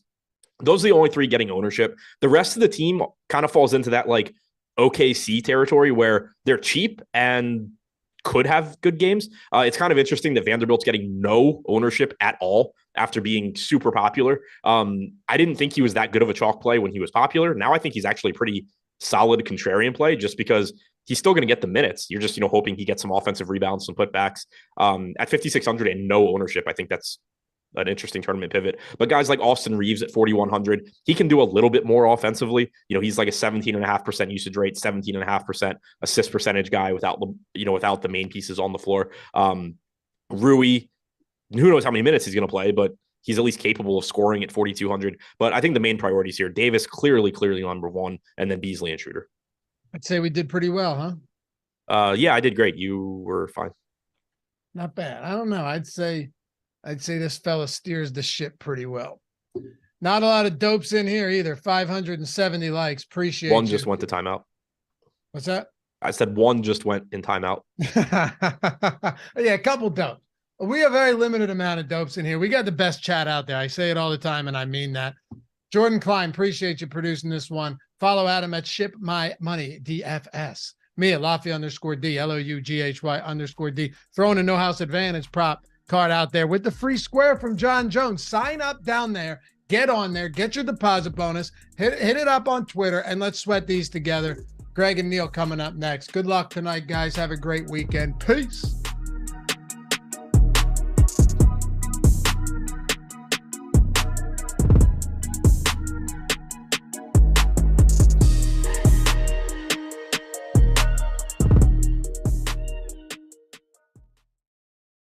Yo, it's that time of week again where we are inducting you fine people into the Stochastic Hall of Fame, doing all the bragging for you so you don't have to do it yourself. To all these thousands of people watching right now. And of course, giving out free months of Stochastic Plus Platinum, every single sport for the entire month, $120 value right here on the Hall of Fame. And all you got to do to get involved, download the avatar at stochastic.com/avatar. And if you're EMAC, download the new one on Yahoo, man. Come on now. And use it wherever you play. DraftKings, FanDuel, Yahoo, No House Advantage, Prize Picks. Doesn't matter where it is. Use it. And when you win, finish top 3 in a field of 5,000 or more, or just have a big hit and you want to show it off, tweet your wins at StochasticHOF. Get your free month of Stochastic Plus Platinum and get into the Hall of Fame. We kick it off this week with Avi. Man, Avi's had a couple nice wins recently. Honest Avi with $10,000. A very simple thanks, fellas, to Stochastic Hall of Fame. Huge win, man. Congratulations in that one. And actually, matter of fact, that was, one entry. One entry. Okay. Love it. Third out of 30,000 people for Avi. And Jake Hari coming up next. Our own Jake Hari had a bunch of New Jersey 2, PP1, all that good stuff stacks last night, which put me in a good spot to get lucky with one of the few Gibson Duck stacks in my crunch. 5,000 for Jake. He just punched the ticket to the live final recently as well. Arnold took down another one. Thank you guys. $2,000 in the college basketball big jam, followed up by our own Pete McCartney, $20,000. Again, man, change that avatar, brother, but still $20K in the fantasy millionaire and NASCAR millionaire. Congrats to Pete.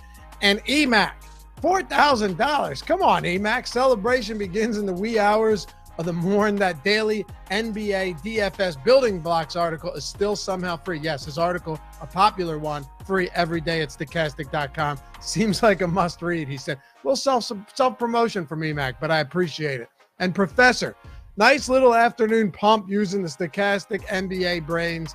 Huge, $1,000, second place in the NBA shot, followed up by Rod Dog would make a lot more sense there. Second time in the Hall of Fame. Thanks, Stochastic. $690 win. And Arnold back in the same day on this one. I had a good weekend. Thank you guys. 200, 532, 100. Some big wins for Arnold coming in twice. And Laura Cope, I don't always play PGA DFS, but when I do, I am in a twosome with Stochastic, and this is how I approach the green. Thanks. $100 win. First place in the dime. Not easy to win that one. A lot of entries. Philip Still, thank you guys for the great content. Not a big hit, but 17 in the 617 isn't bad. Thanks, Lafayette and Josh, for the insight. You're damn right, man. Congratulations. And Mitchell W. King. Always enjoyable and informative information to listen to Eric and Greg on Live Before Lock. First place in the quarter jukebox. And you guys know, doesn't matter if it's a nickel, a quarter, a dime. As long as you finish top 3 in a field of 5,000 or more, you're getting up here and you're getting the free month of Stochastic Plus Platinum. John Harbison, we want to give a big shout out to the whole family. Stochastic Hall of Fame. You guys are running the show and bringing folks along with you. Third place in the high five, $500. And finally, Michael Diaz, double OT, and a field goal made from Kawhi or Fox knocked me out of first. Late swapping to 7% Isaiah Joe made the difference. Thanks for the content. 150, third place in the mini max. Remember, stochastic.com/avatar. Download it. Use it anywhere. Tweet your wins at Stochastic HOF, and we'll see you back here next week.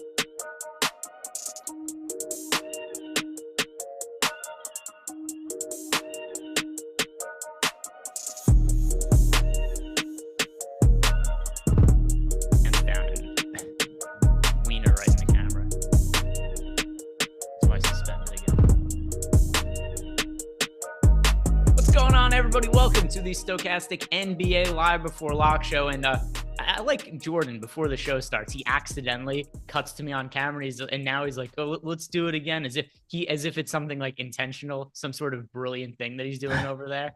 No, Jordan, you just messed up when we were transitioning there, but it's all good. We love you anyway, and especially it's Friday night. We're heading into the weekend, and I hope you guys do have a great weekend. But before we get there, we've got an NBA slate to break down, and this one feels like it's going to be full of news because we got unexpected news like just right before we started. Malcolm Brogdon, who was listed as probable, he's ruled out. So we're going to be breaking that down in a second. But as you guys come in here, like the video, subscribe to the YouTube channel. Shout out to No House Advantage, who is sponsoring the show today. But Neil, how are you doing? Any plans for the weekend? Yeah, a lot of plans for the weekend. Actually, I've got immediately after this, I'm going out to dinner with the wife, and then I've got a standing Zoom call with my college friends every first Friday of every month at 8 o'clock, and then I'm supposed to be going out to a bar to watch the Timberwolves game at 9:30. So packed tonight. I was actually scheduled to do an escape room tomorrow night at the Mall of America, but then realized I'm on Live Before Lock, so I had to cancel that. But I'm going to go out to dinner with that group. A friend of mine is having a birthday party tomorrow night, so I'll go out to dinner with them tomorrow night. Yeah, kind of a packed weekend. How are your plans? I just at home doing drugs by myself. It's not like it's not anything crazy. Sounds a lot better, to be honest. Yeah, I don't have friends or anything. I'm just going to be sitting in my house by myself. It's going to be good. I'm actually really excited for the UFC card tomorrow. I'm like incredibly excited for it. That's going to take up just my entire Saturday. So I do have Live Before Lock I'm doing tomorrow, some other content. I saw somebody in the chat who said that it was Anthony Papagalio said Greg twice in one day is an actual treat.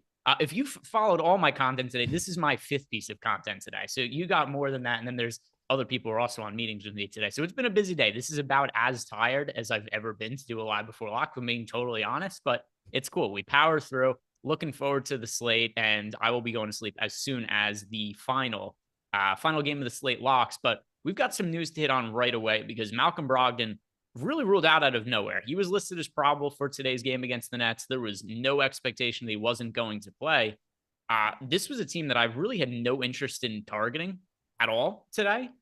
Is this going to change anything for you, or were there players on the Celtics you liked before? Because I'm just kind of looking through this now, and this was just unexpected. Yeah, so there was nobody that I really liked on the Celtics before. Maybe Marcus Smart becomes slightly more interesting. I don't know if we've already got him playing 32 minutes though, and I don't know. Immediately, I don't see anybody that's going to become a priority for me from the Celtics. I'll wait and see if our projections, typically if the projections disagree with my instincts, I'll trust the projections a little bit more. But currently, just looking at, they've got Tatum and Brown back. Yeah, I don't think I see anybody who's going to become a priority for me. Do you see anybody that you think, like Derek White, is he going to become somebody we're going to want to play at all? I think it brings him into play. But what I think this is going to do more than anything for me is I think this makes Robert Williams a pretty good center option on DraftKings, at least. Let me look over on FanDuel now as well. So what we got Time Lord for over on FanDuel? 6,000 with center eligibility only. That's going to be a no for me on FanDuel. But at $5,100 on DraftKings, with no Malcolm Brogdon, it means the Celtics, when we see the spot, like if Derek White's out, Malcolm Brogdon's out, they end up playing bigger lineups. We've also seen Grant Williams kind of fall out of the rotation a little bit more recently.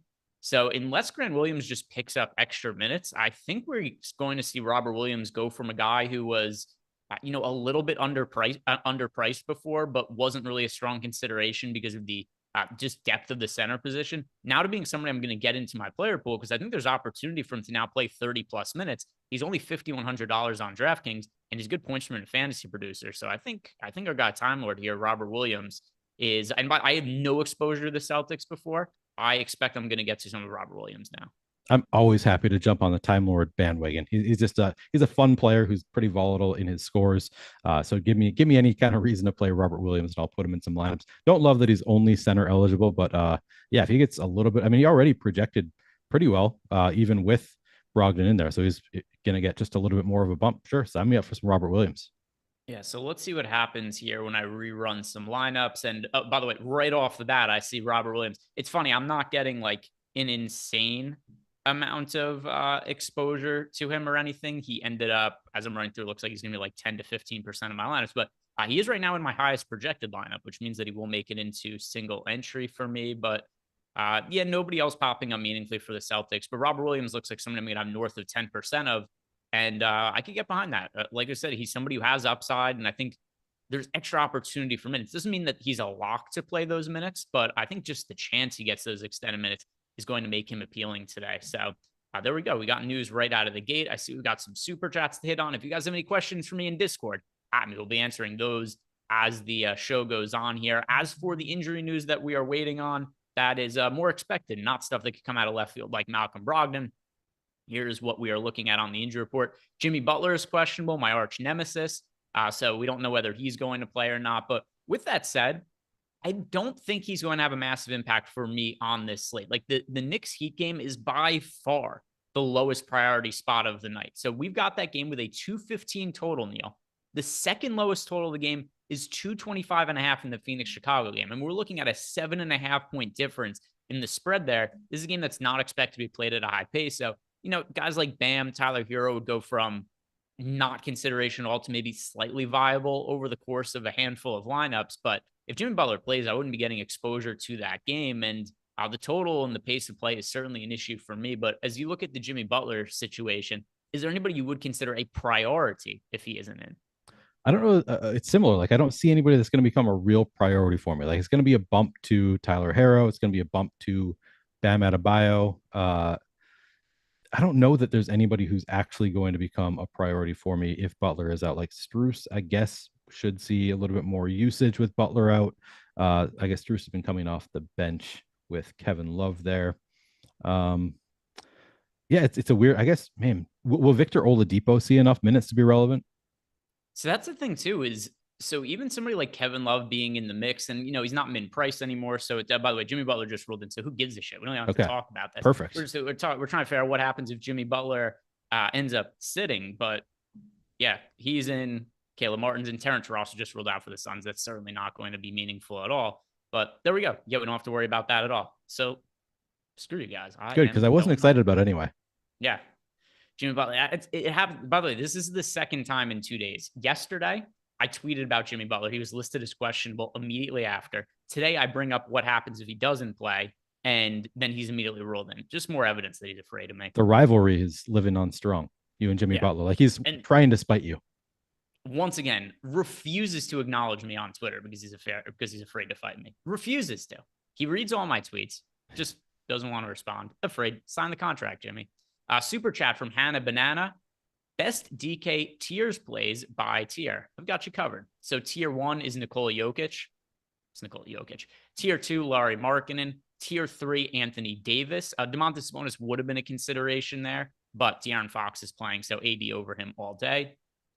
Tier 4 is Brandon Ingram for me. Tier 5, Paul George, with all the players that are out there for the Clippers. Tier 6, I think there's a lot of different places we could go to, a lot of players that project fairly similarly, but Terry Rozier, in the absence of LaMelo Ball, was the one that I got to the most there. So, Hannah, I hope that helps you with your tiers lineups. That is what I've got there, tier by tier.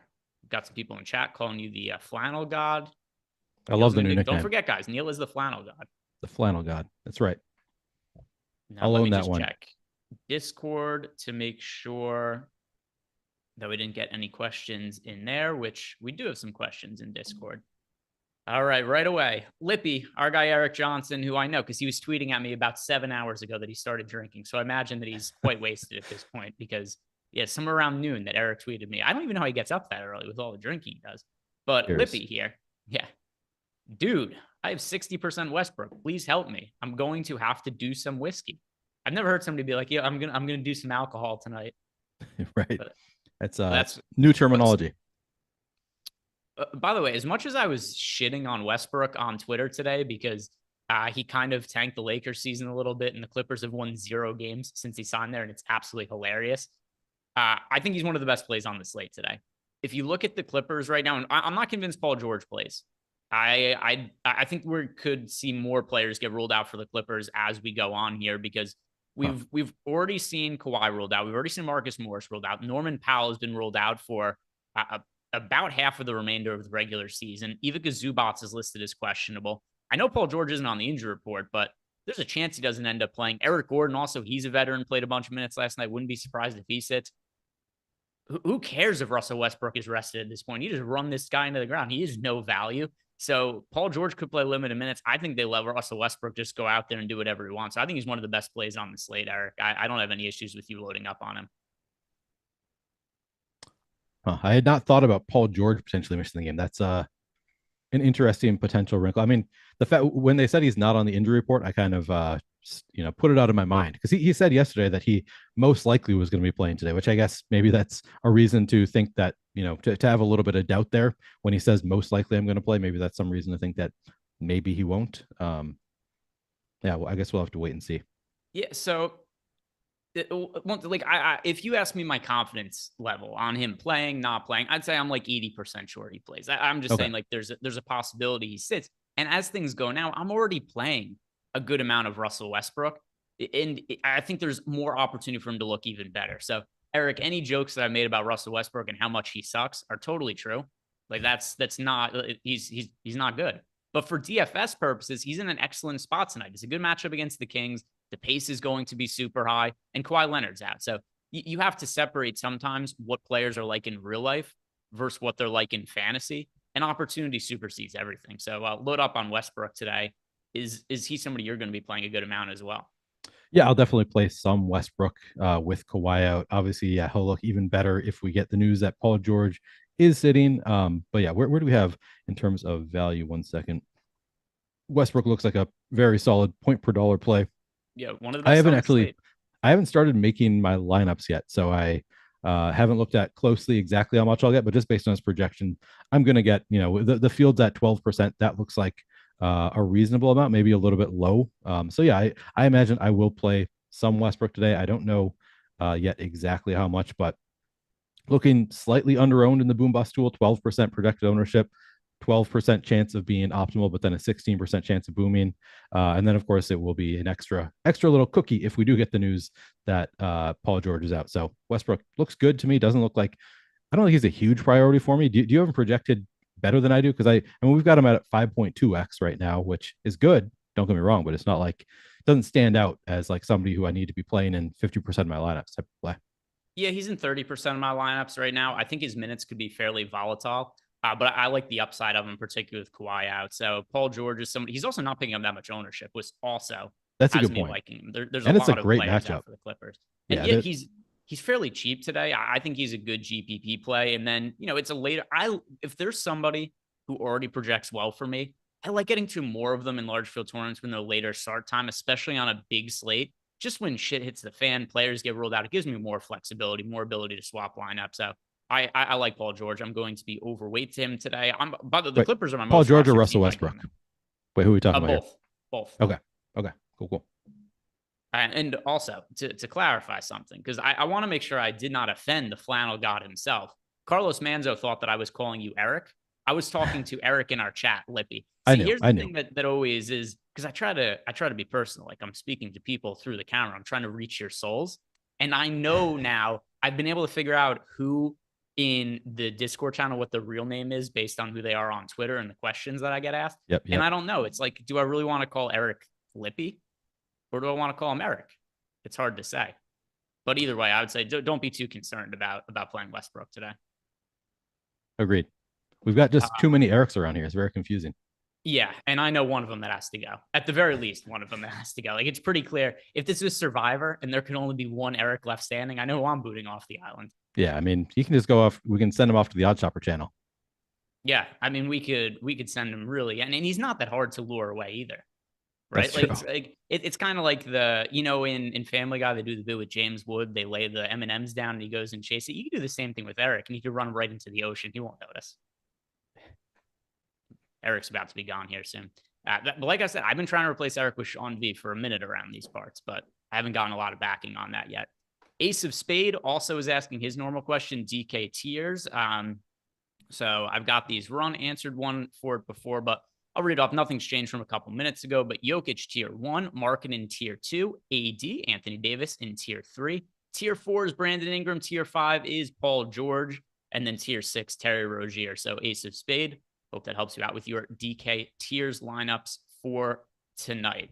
Let's hit on and look, there's Eric Johnson right there in the chat saying, I'm for hire. I mean, if we could upgrade Eric, if we just could upgrade go our Erics, just like one Eric to the next. we could go from Eric the actor to Eric the alcoholic. I mean, if you ask me, it's an upgrade. That sounds like a big upgrade to me. Got another question here in the Discord channel. This one is coming from Miami High Life. Wants to know who our favorite pay-ups are and our favorite cheap plays for a DK GPP. So whatever you want to determine the parameters are for pay-ups for you, what are you going to answer this with? The only guy that's over 10K that I have a significant amount of exposure to for myself right now is Anthony Davis. My lineups are a little more balanced looking today. So Anthony Davis for me is my favorite pay-up option. For you, do you like Anthony Davis? Is there a different direction you're going? Where's the priority as far as spend ups go? Yeah, it depends on what you're looking for. Like different lineups, you're going to want different things. Anthony Davis, I would say, is the one that I'm likely to get the most of, just because I think he is the best point per dollar play among the 10,000 plus guys.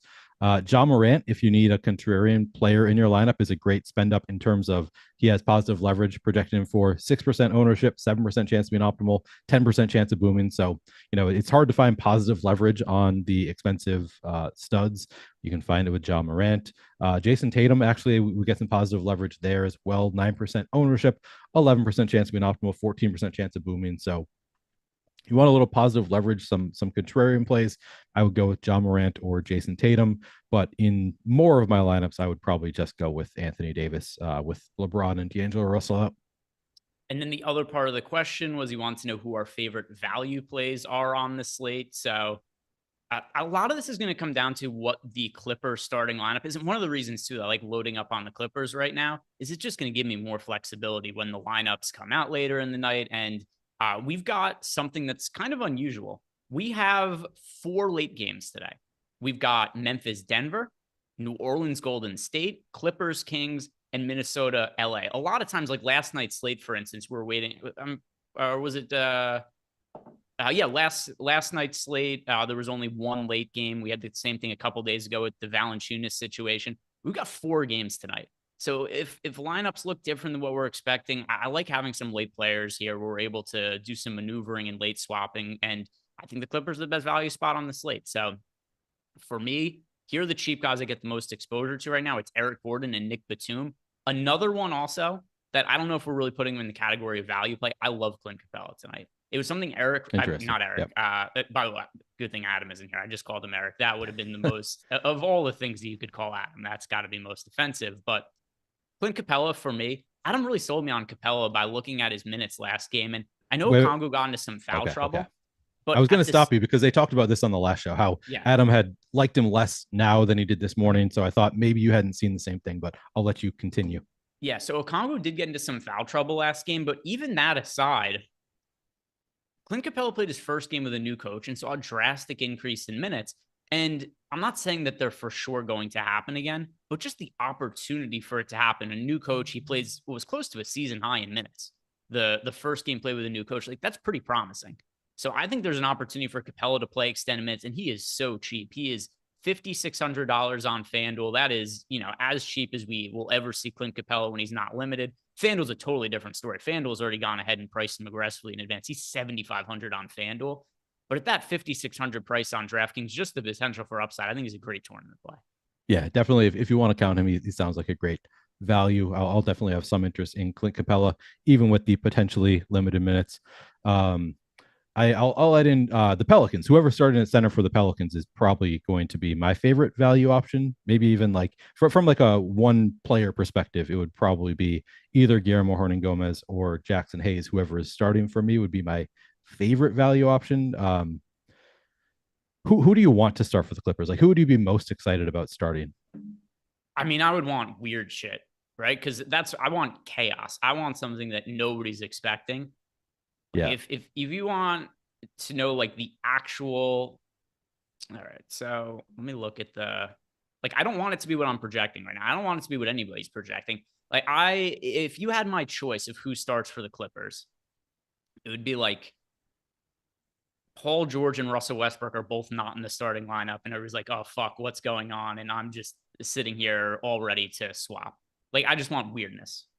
What I think is most likely to be is like Westbrook, Gordon, Paul George, Nick Batum, and then Zubats or Plumlee, depending if Zubats is good to go or not. That's what I think the starting lineup is going to be. Not what I want it to be. So it depends how I should be answering that. Right. Yeah. The question was who do you want it to be, but yeah, you're right. It's most likely going to be not a huge surprise who is starting. So do you think Nick Batum will be like one of your favorite plays on the slate if he ends up starting? We've got him projected for 28 minutes, 21 fantasy points. Yeah, at 3,200, he's obviously that's a nice play. I already like him a good amount. If he starts, then for sure he'll be one of my favorite guys on the slate. Okay. And you like him better than any of the Pelicans guys? Because, well, it depends how you're asking it. If it's based on position, true, or if it's because like Willie Hernangomez. Like if it was just who do you play, Hernan Gomez or Batum, the answer is Hernan Gomez. But then once you're factoring in, the position, it's easier for me to get to Batum right now. Yep. What is Jackson Hayes does have power forward eligibility. So if Jackson Hayes gets a start, then I feel like he'd be a bigger priority. Not something I'm expecting, but yes, if he was to start, it would change stuff. But also another reason why I've got a lot of exposure to the Clippers right now. We've got 4 games that start at 10 p.m. If weird things happen with the nice thing is both of those games start at 10. Yeah. It'll be very, very viable to make some changes. So let's look at the next super chat we got. This is from Avi Schreier. He says, are Hayes and Hernan Gomez plays based on the start, or is that split either way? So for me, if Hernan Gomez starts, I prefer him. If Jackson Hayes starts, I prefer him. I'm going to prefer whoever's starting, more opportunity for minutes.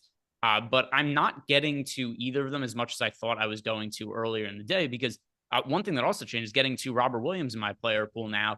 Like my 2 favorite center options right now are Anthony Davis and Clint Capella. And there's only so many centers you could roster. So they're in my player pool, but they're not really players that are making it into a bunch of my lineups. Whereas this morning, I thought for sure they were going to, just ended up not being the case as much as I would have thought. But for you, how would you answer this question? Abby wants to know, are Hayes and Hernan Gomez both plays tonight? Yeah, so I definitely will prefer whoever is starting. I'm with you there. I think that you could play the backup. I mean, we just saw Hayes come in as the backup and put up a huge game in limited minutes. I don't know that we can always count on that. Yeah, so I would say yes. Although I think if Hayes starts, I probably would not play Hernan Gomez. I think if Hernan Gomez starts, you could still theoretically play some Hayes, but we don't have Hayes projected all that well. So I think the best answer is probably you don't really want to prioritize the backup. You just want to play whichever of them is starting will be, for me, somewhat of a priority. I think if Hernan Gomez is starting, you could still play Hayes in like a 150 set, but probably not somebody I'd get to in like my first 20 lineups. Yeah, and once again, load up on those later games. Give your guys some flexibility there. The next question we have in our Discord channel, this is from Gangrene. He wants to know Giddey or Rozier for single entry on DK. Pretty sure that's Rozier for me, but I'll double check. And we talked about this the other day, Neil. The minutes for Josh Giddey, nearly impossible to predict right now. They are all over the place, and I don't think Giddey's quite as strong of an option today as he was. We've got them projected almost identically. We have Giddey at 41.5, Rozier at 41.33. So, that's based on us giving Josh Giddey about 32 minutes in our projections. So if you're a little bit concerned about the minutes, I would break the tie towards Rozier. Yeah, the answer for me is Terry Rozier. He's also cheaper. So Rozier for me, unless a little bit less volatility there. And I think the upside is still similar.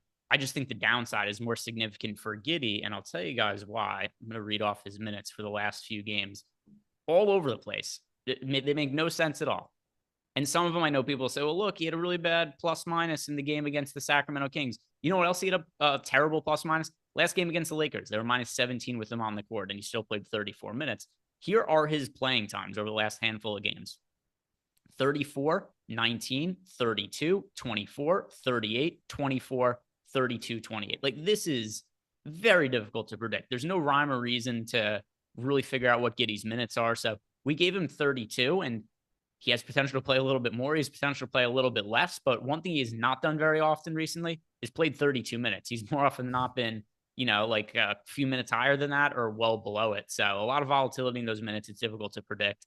And I am playing more of Terry Rozier. I feel really good about his role. in the absence of LaMelo Ball, even if he totally sucked in the fourth quarter of the last game and was on his way to having a pretty well-rounded fantasy performance. Then he got into the fourth quarter and could not make any shots. I think he finished like 35% from the field and 40% from the free throw line and could not make like layups on fast breaks towards the tail end of the last game. So Rozier is going to be the answer for me there.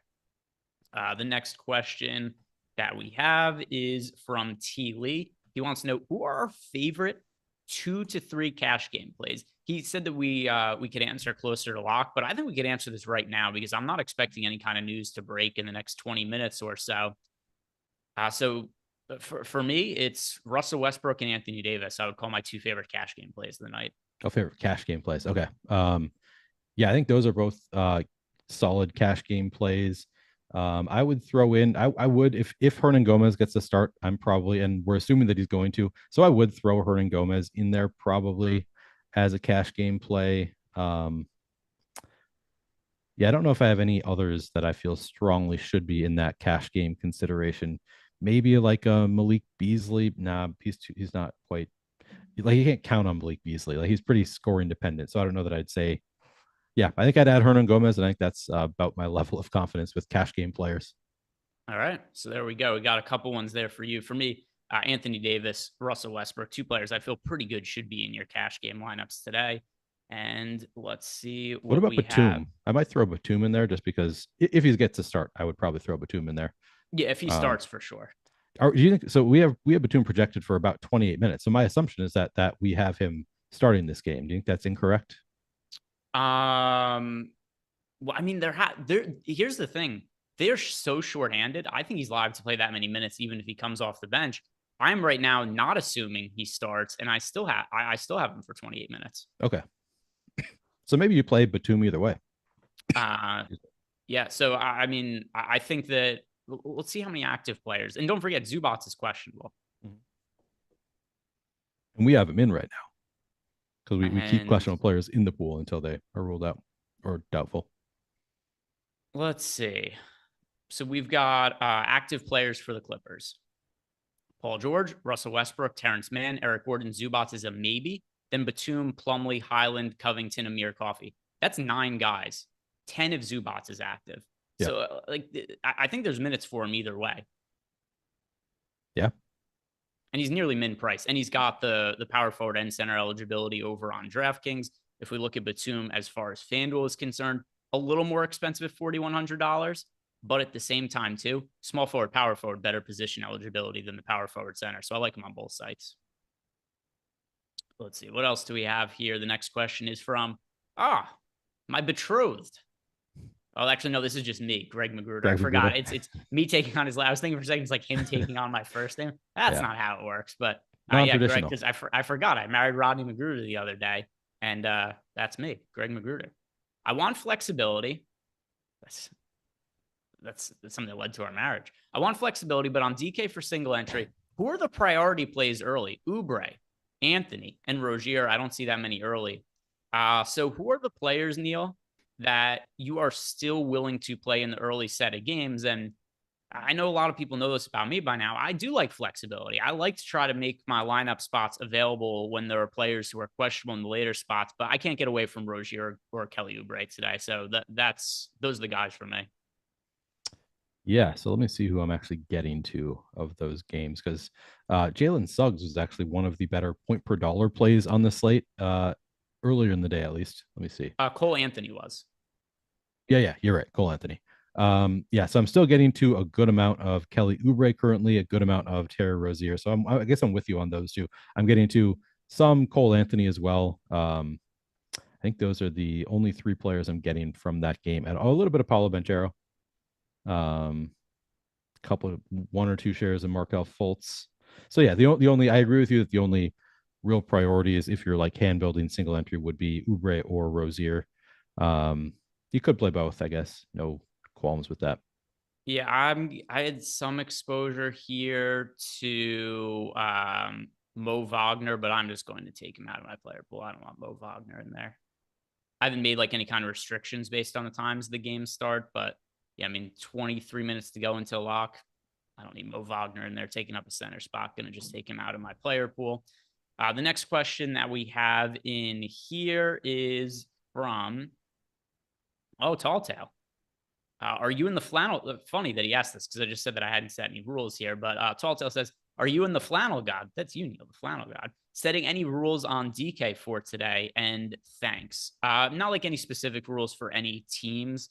I have some lineups that have 4 Clippers players. I know Neil typically limits his lineups to 3.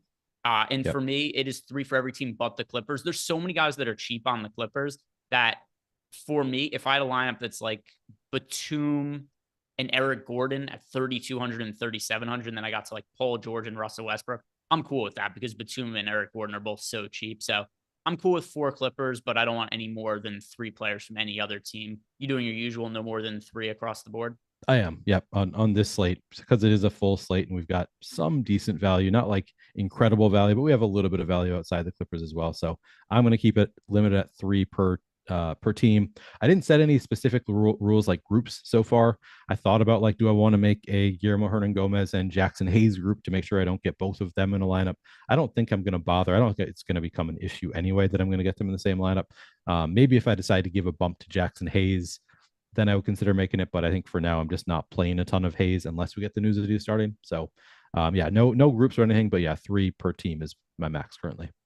We got a 1v1 question. Jordan, could you pull up the player compare tool? And then I'll answer another question, and we'll get to this one after. But it was a super chat from Palmer Jones. Wanted to know Cam Reddish and his return to Atlanta or Malik Beasley. So we'll pull that up in a second, and then we'll answer some of these other questions first.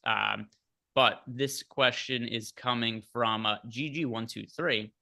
You guys got a hunch for about how many minutes Vanderbilt will play. Adam said he should get a bunch, but projections say 26. I mean, 26 is kind of a bunch, right? I mean, it's one thing that's difficult is Anthony Davis was out last game, right? And Vanderbilt still didn't play a ton in that spot. So I think 26 is reasonable, but there's volatility, right? If he plays well, if he avoids foul trouble, he could play more. But once again, last game, there was no Anthony Davis. There's no LeBron James. There's no D'Angelo Russell. 23 minutes out of Jared Vanderbilt. It's hard to confidently project him for, more than like 26 or 28 minutes. So our projection, there's upside to it, right? Like he could exceed those minutes, and I wouldn't say that would be massively surprising, but he is somebody who's hard to know exactly how many minutes he's going to play because, once again, he didn't play that much with Anthony Davis out last game. Yeah, and he's not a priority either way. Like I put him in just now for 30 minutes. So that's like the high end, higher than he's played in any of these recent games. And even at 30 minutes, we've got him projected for under 32 fantasy points at 5,600, which is a nice play. Like it's a solid point per dollar play, but that's higher than any minutes he's played recently. So I don't really see Vanderbilt becoming a priority. Of course, it is a revenge spot against the Timberwolves, but I don't know how vengeful Vanderbilt is or how much say he has and whether he gets vengeance. So not a priority for me either way. I think that he's okay. I guess you could consider playing him, but I don't know that I'd really want to play Vanderbilt at 5,600. The only real, I think the best argument for him is that he is 3% owned. So playable, but not like a priority. He's not a great fantasy player. I always think it's funny when it's like, oh, this guy was feeling vengeful. He shot 70% from 3. It's like, you could be so spiteful. You make all your 3-point shots. Like that's spite. That's a lot of spite. But we've got the data up here. So to answer, Palmer Jones is super chat. He wanted to know Cam Reddish's return to Atlanta or Malik Beasley. Our data is pretty clear that the answer here is Malik Beasley. We've got him outscoring Cam Reddish 77.4% of the time. So I say go with Malik Beasley there. And if you guys want access to all the tools they have over at Stokastic.com, sign up using the link we have below. 50% any offer that we have on the site right now. 50% off. And if you want something like our lineup generator, which is just going to be the easiest way for new DFS players to generate some lineups that are expected to be plus EV, using our 50% off promo code, you get it for less than $5. So something I highly recommend you guys check out. Great tool. And also something, if you guys are in a pinch, you get home from work, you don't have time to hand build lineups, you don't have time to watch all our shows, you just plug in the lineup generator, have it build up to 20 lineups for you, and you can upload them right into DraftKings or FanDuel. So go check that out. And if you're signing up, use the code below so you get 50% off. Also a good idea. I'd say so. One underutilized thing that people use the lineup generator for, in my opinion, is just studying. Like, because these lineups are lineups that, have the Sims have been run by Alex and Steve and Sean's on, like some of the best players in the world have made these lineups using the way they build their lineups. So I think it's just a good way to like use the lineup generator. And even if you don't want to use the lineups that are generated, I mean, you can just study the lineups, like how much chalk are they playing in these lineups? How many players are they playing from teams? I feel like it's really useful just for studying the lineups that they make. Yeah, really quickly, just build out 20, Jordan. Let's just see which players end up coming up. You just save all 20 right here. You discard ones if you guys were ever to be building lineups with this and see a lineup you don't like. Get discarded. You can tell it to, go kick rocks. But here, look at some of the players that we're getting. If I had better eyesight, I'd be able to read some of this off. But I see Terry Rozier is popping up pretty prominently there. Brandon Ingram was popping up a whole bunch. There we got some Josh Giddey. Jokic looked like the pay-up option we got to. Oh, no, Anthony Davis is the most rostered pay-up option. And then Jokic a little bit behind there. So, yeah, those are some of the players that relative to our projections, no real surprise with a lot of those guys. Terry Rozier, Anthony Davis, those are overall just some of the best plays on the slate. Yep. Let's see what we've got in Discord as far as more questions go. Hitman J wants us to explain the difference in the optimal rate for Gordon Hayward and Kelly Oubre. Well, one thing I'm going to do is go pull it up right here so that I could see. Would you mind pulling this up on screen, actually, Jordan? Go to the Boom Bust tool. By the way, another one of the tools that we have over at Stokastic.com. Why am I getting these continuous calls from no caller ID? I don't want to buy your shit. I know they're not watching right now, but so here's our Boom Bust tool, guys. One of the other parts that's of our package. You see player projections, ownership projections, leverage score, their odds of being in the optimal lineup. Could you pull up both? Who are the players? We're asked about Kelly Oubre and Gordon Hayward. So two teammates. Oubre 6,600, Hayward 6,500. Hayward projected for about under 32 fantasy points. Oubre 37. So right away, you see Oubre just projects much better for us. Scroll a little bit to the right, Jordan. What's the difference in the optimal rate between them? Yeah, I mean, it's just Kelly Oubre projects a lot better than Gordon Hayward. So I think that the main reason why is there's more of a minute ceiling for Kelly Oubre. That's the main reason he projects better. If you look at last game, for instance, let me pull up the rotations. Oubre projected for 4 more minutes than Gordon Hayward today. A big reason, too, is just the age of these players. But the last game, so Kelly Oubre, who, by the way, according to the team, was supposed to be on minutes restriction, plays 38 minutes. Gordon Hayward plays 33. There's just more opportunity for Hayward to have a minute Oubre to have a minute ceiling than Hayward. So in terms of points per minute fantasy producer, they're not necessarily drastically different. But when Oubre is going to be playing 4 or 5 more minutes, he's just going to project better and be in the optimal lineup more often. Anything to add to that, Neil, or is that pretty much? No, I think that makes perfect sense. Next one, Big Dream Dollar Sign. Is Cam Johnson a good play on his birthday? He's been shooting the lights out. So here's his like. So is birthday supposed to be good or bad? Means he got drunk last night. Because that's the thing. I was like, if he's been celebrating, right? Like, what if he's been doing nothing but hookers and cocaine for the last 24 hours? That can't help you when it comes to playing. Maybe he's basketball. Maybe it can help him. Some people he's just in a better mood. Kind of relaxed him a little bit. All that hookering. He's in a better mood today. So I'd play some. Just without considering that it is his birthday, we've got him at a 5.2x value. Like he looks pretty good regardless of it being his birthday. I currently don't have any, but if you want to work in the birthday narrative at all, I wouldn't play him for the birthday reason, but he's coming in at 6% ownership with the 5.2x value. He's playable. So if you want to play him on his birthday, I got no qualms with it. Yeah, I get a little bit hung up on because it's his birthday point of it. Like he's okay for tournaments. If you're playing a bunch of them, it's an issue. If you're playing one lineup, don't play him. If you're playing 3 lineups, also don't play Cam Johnson. But if you add him in a lineup here or there, it's not the end of the world. But don't play players because it's their birthday. It's like, he's going to celebrate by going 7 of 9 from 3. I mean, it's still just another basketball game. People are taking issue with my use of the word hookering. I think that's how you say it. Yeah. He was hookering. Yeah. What is it? What is it supposed? What is? How would you say it? Yeah. Let's see. What are they? No, they just seem to enjoy it. I think they just liked it. I don't think. If anything, we need to get sponsored by Webster's Dictionary and make it an edition. That's at least my opinion. That's right. Cleveland 27 wants to know if we like Westbrook on FanDuel. Yeah, I like Westbrook everywhere today. I don't like him in real life. For DFS, I love Westbrook today. And he's a little more expensive on FanDuel, but $7,900 is far from a problematic price tag. I think he's a good option. I really have a love-hate relationship with Westbrook outside of DFS. Just like he's cantankerous, but he's also kind of fun. Like it's hard to hate him, but also hard to love him because he's so cantankerous. Yeah, and by the way, they're saying here's where the chat is mistaken because they're saying it's called hooking, not when it's more than one. Then it's hooker. Exactly. This is just It's just a plural. knowledge. Yeah. It's his birthday. He's celebrating, so he's going to be hookering. If there was only one, it would be hooking. Totally different thing.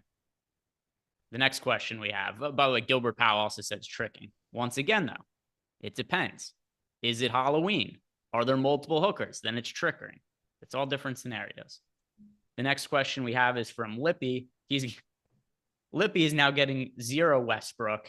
What am I supposed to do now with 0 the move? Just have a drink and you'll be okay. But no, play Westbrook. Follow up from GG123. Did you answer my Vanderbilt minutes question? Yes, we did. I think 26 is a perfectly reasonable projection. There's a really wide range of outcomes with Vanderbilt, and his minutes are not guaranteed. Yep. I think that's a good explanation. If you want to play Vanderbilt, he's fine point per dollar, but he doesn't really stand out as a play that I'm like jamming into lineups. Gilbert Powell says it depends on how they look. Yeah, that's also why the phrase of turning a trick, as somebody who's been in some precarious situations and been fooled in certain scenarios before, I don't love the turning a trick phrase. Make sure that there's no more questions in Discord. How are you doing on your lineups, by the way, Neil?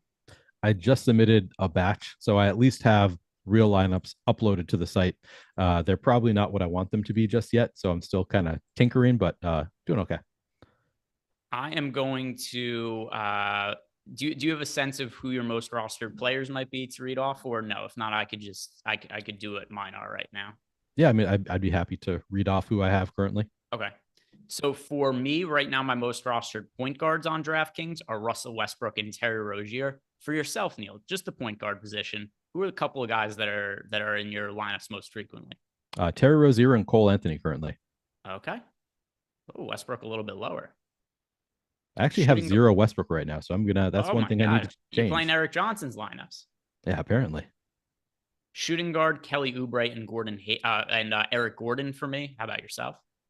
Shooting guard, it is Taylor Horton Tucker and Terry Rozier and Cole Anthony. Small forward, Kelly Oubre, Eric Gordon, already talked about them. Paul George also down there. Trey Murphy, somebody I'm getting exposure to. Brandon Ingram. Yourself at the small forward position. Taylor Horton Tucker. I'm more THT, Brandon Ingram and Najee Marshall. Power forward, Nick Batum and Najee Marshall. He has power forward eligibility. Yep, Nick Batum, Najee Marshall. Center for me, Anthony Davis. Talked about Nick Batum. He's in there for me as well. And then Clint Capella. I'm playing a ton of Willie Hernan-Gomez. So he's my number 1 center, and then Batum and Anthony Davis. All right. I am still adjusting, though. These are not final numbers, to be clear.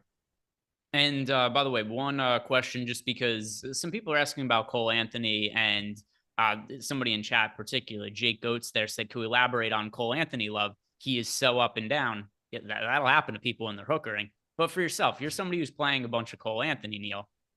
What's standing out to you about him? I mean, it's just the point per dollar. He is only 4,100. He has a great matchup with Charlotte. We've got him projected only for 24 minutes, and we've got him at 24 minutes and over 24.5 fantasy points at 4,100. It's really nothing more to it than that. He played 33 minutes the most recent game, so spiked a little bit in the minutes department from where he had been. I don't think that he doesn't need to play 33 minutes though. We've only got him again projected for 24, but I think there is upside on those minutes. So I haven't done anything to get more of Cole Anthony, but I think that there is upside to get more than the 24 minutes we have him projected for. And at 4,100 against Charlotte, he's just going to look great. Yeah, so I am underweight to the field on him, and I agree with you. There's upside for his minutes. There's also downside for his minutes, though. And that, to me, is where I ended up coming in a little bit under to Cole Anthony. Why does my browser always just decide to shut itself off at the most inopportune time, especially as I'm uploading my lineups? But Cole Anthony, what is his current? Because I was just about to pull it up. What is the exact number on his most recent ownership? Do you have it in front of you? The most recent that I see is 17%. Yeah. So and this was something Adam and I had talked about this morning is, so while his minutes were higher last game, he also got a bunch of blowout run, but also as of a few games ago, he was also playing less than 20 minutes. So with him being somewhat popular, I would just rather be underweight to the field on somebody who has that kind of volatility.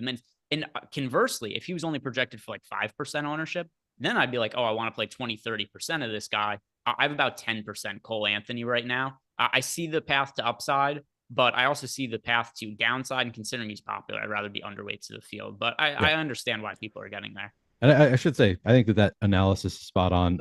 I'm kind of reverse engineering my reasoning because I didn't do anything to get more of him. So I am adjusting my point guards and trying to get more of Russell Westbrook and some other point guards. So I don't think that I will end up with. Currently, I have 35% Cole Anthony. I don't think I'll end up there, but just because he does have that upside, I think I'd be okay with it. But yeah, I like your reasoning. Just to make it an ownership play, and if he's getting ownership, then you want to be under the field. That makes a lot of sense to me. I'm not going to do anything to get less other than bumping other players. Timma2937, I'm not watching the stream. At Ehrenberg, Greg, you better take it easy on my Eric. I don't know which Eric is yours. There's 900 Erics around here. There's too many Erics. Everybody's Eric. Which Eric, Timma? Well, he's not even watching because he said he's not watching. Whoever it is, I haven't been easy on, though. That's for whichever Eric it is that he wants me to go easy on. I haven't been easy on any of them. All right, we've got all of those answered. Now, I want to really go in here and look at some of our ownership projections right now. And we've got a few minutes to go into lock. And, pretty calm now. Not that much going on with the injury news or anything like that. So let's try to find some deep tournament plays to give people right before lock. I'm trying to remember what was the somebody came up with a really good name for it for you, Neil. Neil's Nobodies. Yeah, Neil's Nobodies. Yeah. Well, I want to finish this out here by doing a Neil's Nobodies to finish out the slate. So if we were building lineups and just had to attach ourselves to somebody right now who is projected for less than 10% ownership, who'd be the Neil's Nobody play of the night? Man, that is tough. Let me hang on 1 second. Let me crunch out another set and then take a look. All right, so I'm going to look through my lineups and our projected ownership, and who is somebody with less than, it'd be easier if I sorted by my ownership here and then. Trendon Watford has gone from being very chalky to now he's under 10%, under 6% owned. So he's sort of interesting. I mean, for me, it's pretty clearly Eric Gordon. Eric Gordon's projected for 8% ownership right now. I don't know what the Clippers starting lineup is going to look like, but I think there's opportunity for Eric Gordon to start and play 32 to 34 minutes. And he's super cheap. There's no Kawhi Leonard today. There's no Marcus Morris. We've got Ivica Zubac's questionable. So Eric Gordon being sub 10% owned, that's my guy. That's my Neil's Nobody. I like it. Yeah. So I'm getting above the field currently, just slightly on Eric Gordon. If he gets to start, I imagine I will be more above the field.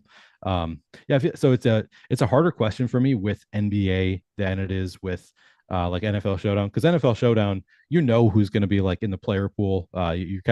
You're making decisions for one game, and like you have to find some value somewhere. With NBA, I'm more apt to just like take the value as it comes. So like currently, I'm not planning ahead to have a ton of some lower owned play. My hope is that lower owned plays are going to open up, who project well are going to open up as we get more news and we get lineups and stuff like that. So like right now, I don't have a ton of any players who are getting very little ownership.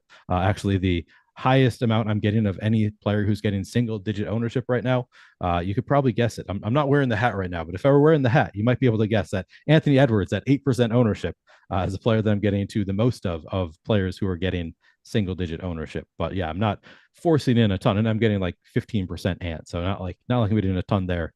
So yeah, it's a hard question for me just because I adjust throughout the night with NBA, and I'm adjusting based on the news that we're getting. And sometimes there will be players who, the field underreacts to because they're not the immediate, like the most obvious beneficiary to some injury news. I try to take advantage of those kinds of situations. And that's where I really find my Neil's Nobodies in NBA. Yeah. So also just going back and forth with Lee here because Lee was doing our projections. Said part of the reason that he's projecting Cole Anthony for more minutes is because Jonathan Isaac is out.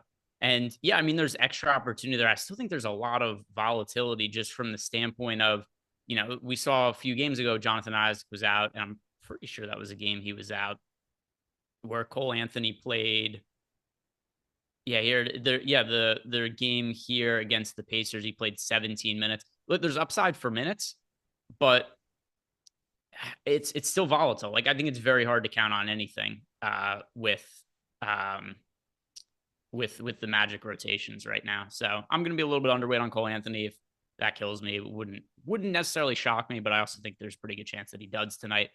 Question here from Joseph Corona: who are the top 5 FanDuel options?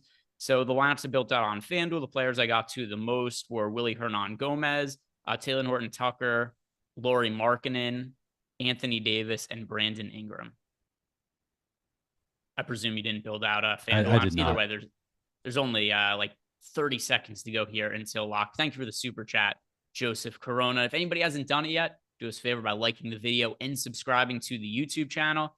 In the next 30 minutes, Neil and I are going to be sticking around post-lock. We're going to be building out some NHA props against the house. We're going to be building out some cards there, using all the tools we have over at Stochastic. And also, I want to mention something. We've got new promo codes now for No House Advantage. We're trying to make it easier for you guys to sign up and give you alternate options. So if you sign up at NHA and use the promo code Greg, that's my name, GREG, you're going to get up to a $100 bonus on your first deposit. So go check that out. If you're going to sign up at NHA, you can use the link below, or you just use the promo code Greg, wherever you want. Whatever is the easiest way for you to sign up at No House Advantage, we got you covered. You could use my name. You could click on the link below.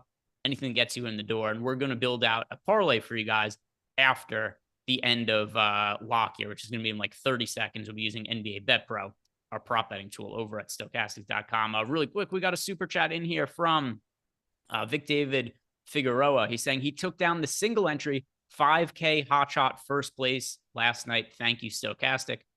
Nice hit. Love to see whenever people win and they tell us that they won. And also, Vic, if you want to add us on Twitter, the Stochastic _HOF, get yourself in the Hall of Fame. Pretty good deal there as well. Is that the contest that's like in Australia? Is that what he's talking about? I wondered if he is the guy. There's an Australian guy, no, a different name. Never mind. Who was talking about some Australian website that I'd never heard Neil of before. thinks you're Australian. Are you Australian? I don't know. I've never met Vic. I don't know. Yeah, I've never met Vic either. I was thinking that maybe no, this guy Shane has tweeted at us a couple of times recently. He's been having a lot of success, but he can't play DraftKings in Australia. He plays some site that sounded similar to what Vic just mentioned. Didn't Australia have DraftKings for a point in time? Because remember they took it away like last year. They took it away. Oh, why was that? Because we had the Aussie rules football that I lost a bunch of money on for like a short period of time, where I thought I would have an edge on it, and then I realized I don't know what the hell is going on. Yeah, I never played Aussie rules football, but I know that they took away Australian DFS or DraftKings last year. There was some JK, I forget what it is. There was some pro who was Australian who tweeted about it. Couldn't play anymore. Malukar says mate in the chat, but once again, people getting back to the hooker and stuff. Just can't drop it. And by the way, according to EffectXMD, it is the $5 single entry on DK. It's called the Hot Shot. I thought he said okay. Never mind then. No, that's not what he said. Yeah. Wait. No. EffectXMD. Maybe it is the $5, but he said he took the 5K Hot Shot. He didn't say it was a $5. He said 5K. So it's still up in the air. We don't know anything. We don't know what tournament he won. We don't know if he's Australian. We don't know anything. We just know that we're happy that he won a tournament. Very happy for him. We're at lock, by the way. I want to see what some of this ownership ended up being. And then also a follow-up from Eric in chat. He has zero. He ended up with 0 Russell Westbrook. So a timeline of what Eric's day was. He messages me on Twitter to tell me he's been drinking very heavily earlier in the day, and he's Westbrook in all his lineups. He doesn't know what to do about it. Then he messages us on Discord at the top of the show to say he's got a ton of Westbrook, 75%, still doesn't know what to do about it.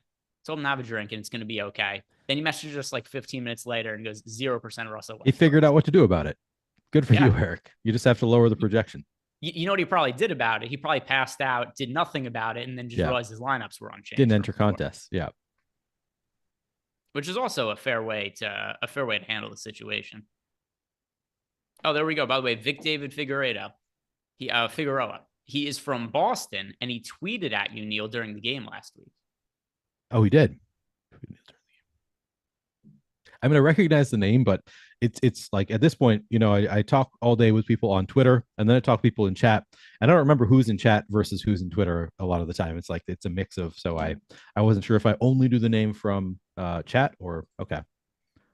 And by the way, also we've got Lippy in the chat once again. Eric Johnson. He claims that he wasn't drinking. I think you told me you were drinking. I could be mistaken with many of the other times you tweeted at me, though. In my defense. Let me reread my replies from earlier because I'm pretty sure he said he was.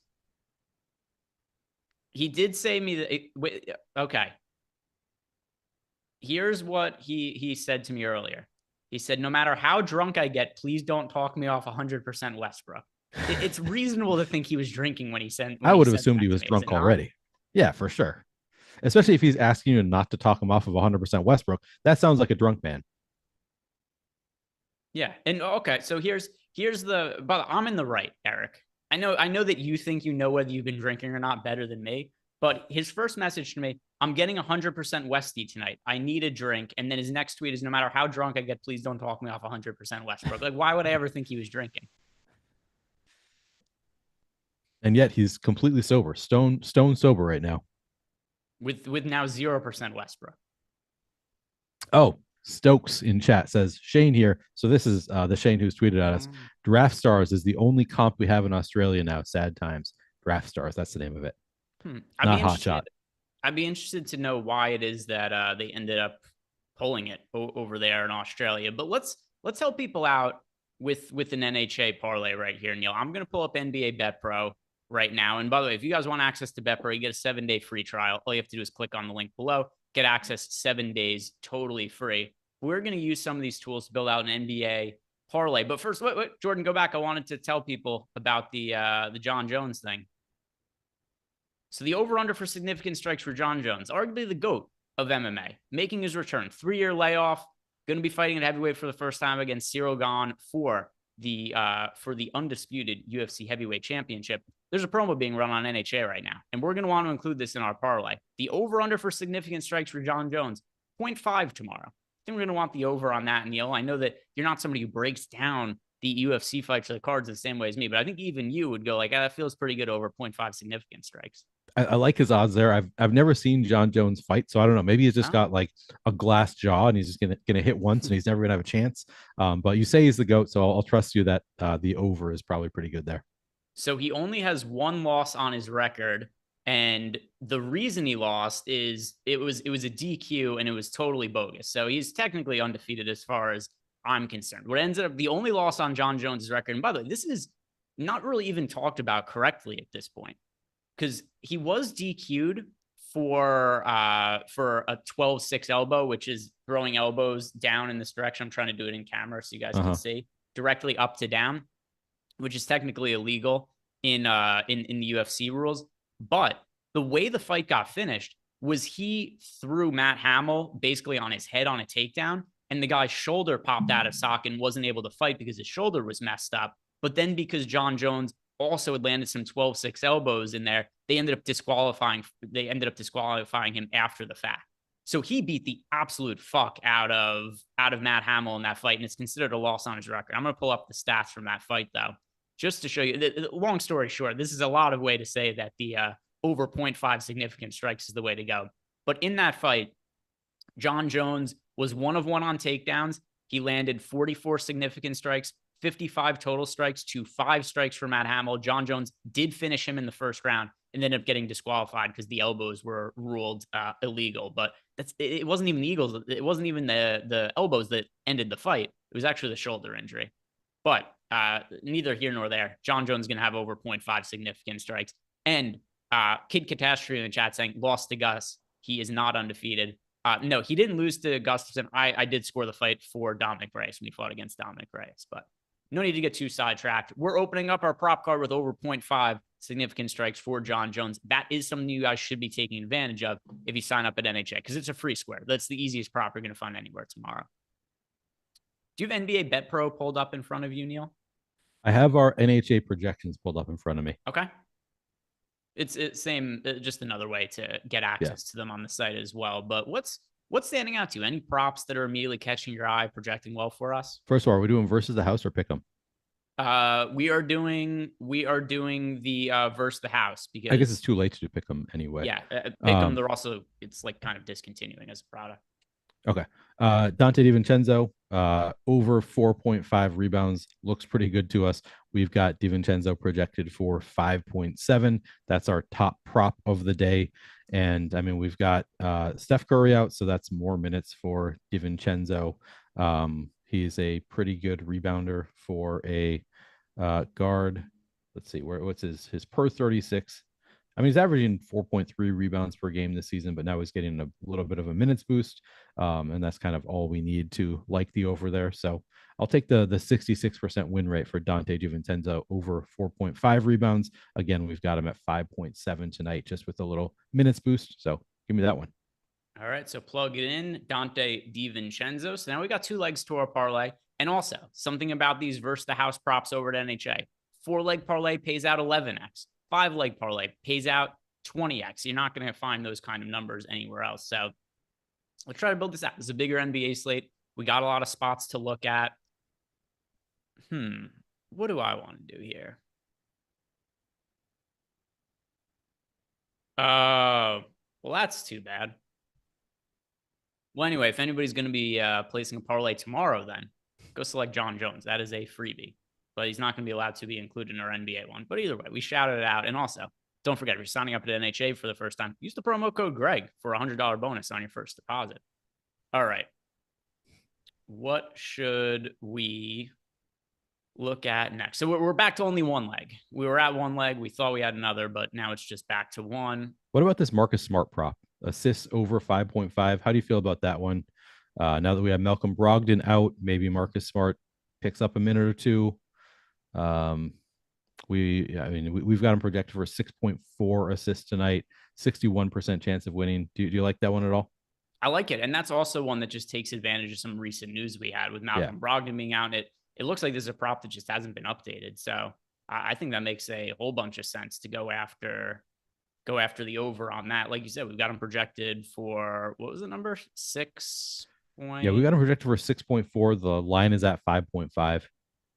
Yeah, no, I think that makes sense on the over there with Marcus Smart. He's somebody who, he benefited from the absence for DFS purposes without Malcolm Brogdon being out there, but not enough to where I was able to get to him on this particular slate. So we can get exposure to him here over on NHA. So put him in, take the over. That gives us 2 legs on the parlay.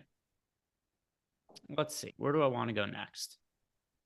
Who else looks good for us?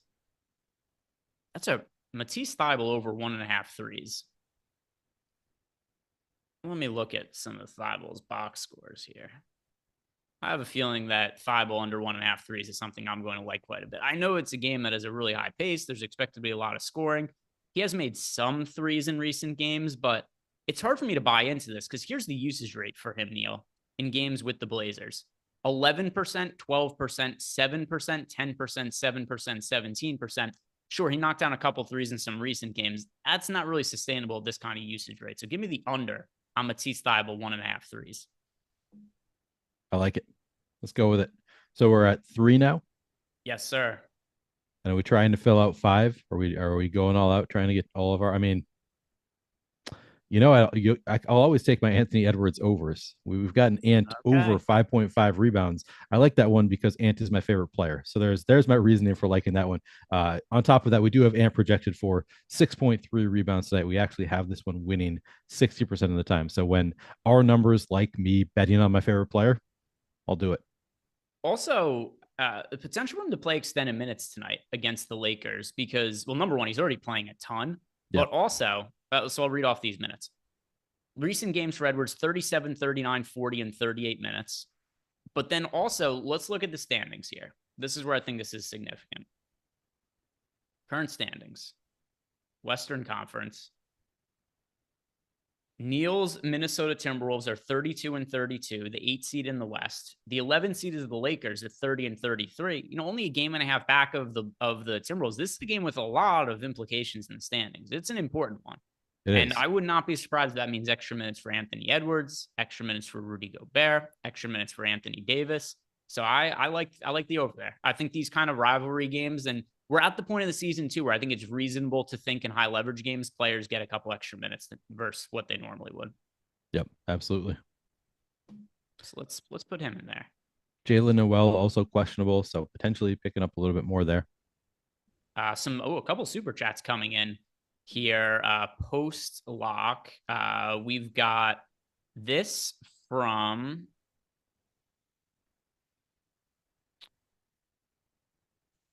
Oh, by the way, I missed. I just saw this question. By the way, we missed. It was Charles Moran, FanDuel GPP, 1 lineup, 3 locks, please and thank you. Apologies, Charles. I did not see that come across before. But he wanted to know for FanDuel, 3 locks. All right. So, by the way, anybody who I was going to say would have been lock hasn't started yet anyway. But these are the players I would call locks over on FanDuel based on the lineups that I have built out. By the way, the answer is actually nobody. There's nobody I would lock in. Right. But if I had to lock in 3 players on FanDuel, Lauri Markkanen would be one, Brandon Ingram would be one, and Anthony Davis would be one. Those are 3 players that I would call locks in FanDuel tournaments. But the answer is actually no locks. But if you're only playing one lineup and want to know who like the 3 most confident plays, I would say those players as of now. Chris Williams, you guys rock. Been spreading stochastic to all of my Apple coworkers. Oh, look at that. Nice. Apple. Yeah, we got to give him like a CPA deal or something. Pay him for each person he talks to. Word of mouth. Nothing better than that. Question, playing the DK showdown with Lakers versus Timberwolves. Next to Davis on the Lakers, who do y'all like from the Timberwolves in showdown? So let me pull that up and build some showdown lineups for that game. I have not done that yet for today. Yeah, I also have not looked at that showdown. I should, since I'm very likely going to a bar to watch it. So maybe I'll build one right now. Neil is quite the social life. That's something I've learned about Neil lately. I do. Like I'm a very busy person, and I don't know. It's sometimes tough for me. That's part of being married, though. It is. Yeah, a lot of my friends are adopted friends. Yeah. So, because I was gonna say, like, how long have we been doing shows together regularly for? A year and 2 a years. half about now. Year and a half. Yep. Okay. And I get a feel for your personality. My gut feeling here is if you were not married, you would have far less of social activities going on in your life. Fair or not fair to say?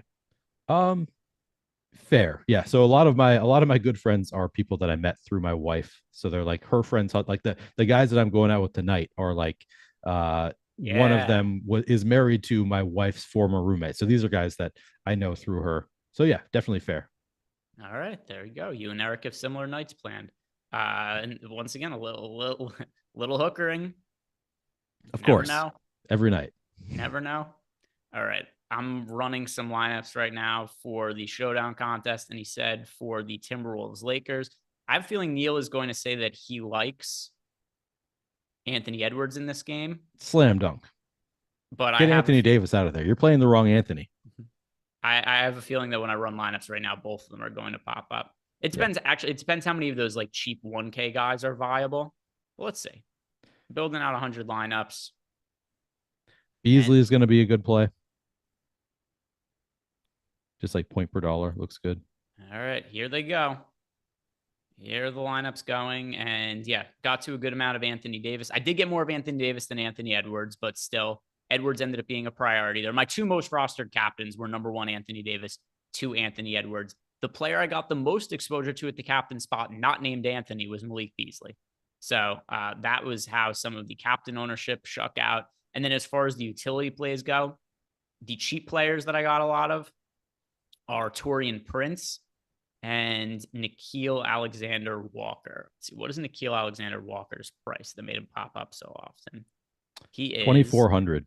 Yeah, so that's the reason why. Because like I only have him in here for 14.6 fantasy points. But for a 1-game slate when the min price is lower and it enables you to get to the many Anthonys of this game. Like there's as many Anthonys in this game as there are Erics on this show. Yeah. It makes him one of the really strong value options. So captain Anthony Davis is overall my favorite. I also like Anthony Edwards as a pay up option. Torian Prince, Nickeil Alexander-Walker, good value plays to get to there in the mid range. Malik Beasley and Rudy Gobert. Well, I guess Rudy Gobert more of a spend up option as well, but Malik Beasley, the mid range play I got to the most. So hope that helps you build out your showdown lineups there, Chris. Cheyenne DeWald, how much done are you going to get to on FanDuel? None. I didn't do that because it rhymes or anything, but yeah, I've not been a fan of Chris Dunn as chalk as of late. He is super popular over on FanDuel, and I get that there's more opportunity for him with how banged up the Jazz are, but he played less than 10 minutes in the first half of last game. And then what happens? Agbaji gets hurt, and then Chris Dunn plays more minutes down the stretch. And could Chris Dunn have played over Agbaji in the second half of the game? Yeah, potentially, but not enough for me to think it warrants the amount of ownership that he is getting. So Chris Dunn, and by the way, he's way more expensive on FanDuel than he is on DraftKings, Neil. 4,500. I'm looking at our boom bust tool. So 4,500 on FanDuel. Yeah, we've got him projected for 43% ownership. We do actually have him optimal 32% of the time. So, looks reasonable there, but we've got him projected. How many minutes do we have Chris Dunn projected for? Because it's just it's so much ownership for a guy who I think might play 15 minutes and is right. a bad. It's just volatile minutes. Like he could play. Like I think we probably give him a reasonable minutes projection, kind of middling it, but like the downside is there. So if he's going to be 43% owned, then yeah, I think that's very much an ownership play. I think playing none is definitely reasonable. It's risky for sure. If you're playing 150 lineups and you get to 0 and the field's at 43%, that's risky, but that's also a great way to find a lot of edge. Yeah. None of done. Like 43% is just such a high amount of ownership. Once again, for a guy who I really do not think was going to play very many minutes. It was not for the Agbaji ownership, for the Agbaji injury. And yeah, Agbaji got hurt. By the way, the Charlotte Hornets just getting trounced to start this game. They're down 17-8. Oh no. My guy, Terry Rozier, has scored 0 fantasy points so far. Kelly Oubre has 2 points, 2 rebounds, and an assist.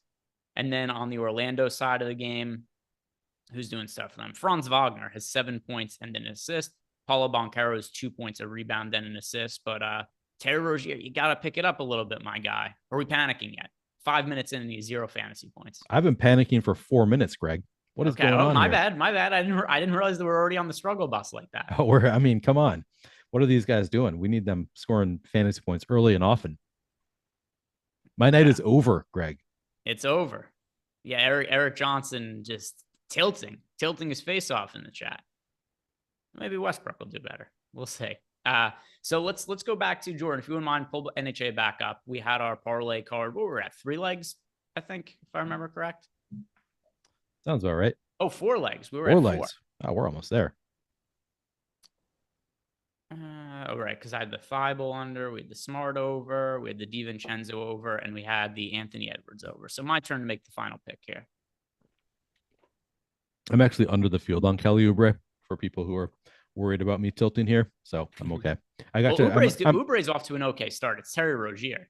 I mean, yeah. So I have 30% of each. I cut it down just for the flexibility aspect. I think Terry Rozier might have just done something bad again. He's at 0. I think he might have just had a turnover. He's at 0.75. Oh, well, it's 0. But I'm close to the field. No. That means he did something good because he was at 0. He got to the positive somehow. Oh, interesting. So we got a rebound and immediately turned over. Jalen Noel, unlikely to play Friday. So that actually does, for the showdown question, Jalen Noel being unlikely to play, that gives, that's just the bump that you need for Nickeil Alexander-Walker, for Jordan McLaughlin. These guys suddenly are going to get a little bit of a bump. Yeah, no, that's a good shout out. And Noel is not somebody that really mattered at all for the main slate. And even for the showdown slate, it's not like he was somebody that I was projecting even for less than 10 fantasy points, but that is minutes to allocate to other players. And on a 1-game slate, 2-3 minutes extra to some player, that can make a massive difference. That's a good shout out by you, Neil, because that does matter. Yeah. Let's see. Who do I like for this final spot?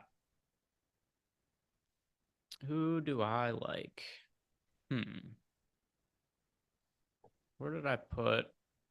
All right, I've got so many tabs up in front of me now because I was building lineups for the tiers and for the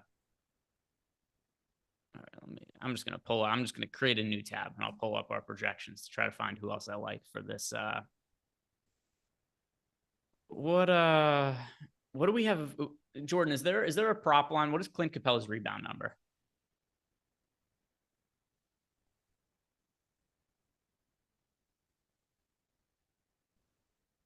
That's points. No rebounds, though.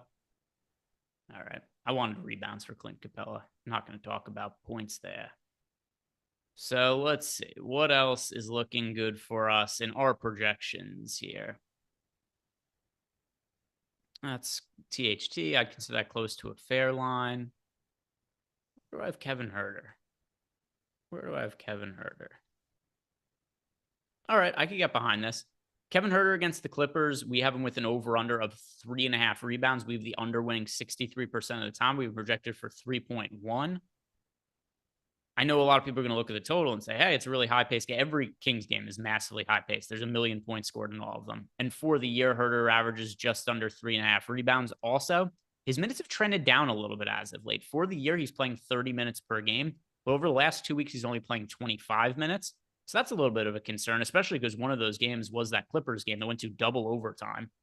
So it does seem like Huerter maybe not. I'm not going to say he's on the outs of the rotation, but he's not guaranteed to play big minutes. So Kevin Huerter, I'm going to go with him for under on his rebound prop there. I like it. Under We've 3.5. got, I mean, looks good in the tools. Sign me up. Put it on the screen there, Jordan. We've got what? 21x. Easy game. I don't know if you guys could multiply that, but look at that. $20 if it wins, you'd win $4.20, which I'm sure Jordan did intentionally. Of course. I like it. So just to I was going to recap it. We had Dante DiVincenzo over 4.5 rebounds. We have Kevin Huerter under 3.5 rebounds. Matisse Thybulle under 1.5 threes. Marcus Smart over 5.5 assists. And the other one was your guy, Anthony Edwards, over 5.5 rebounds. 5-leg parlay, 21x, $1.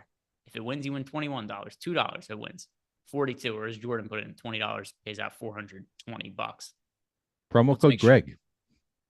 That's right. And if you want to sign up, use the promo code Greg to get up to $100 bonus on your first deposit there.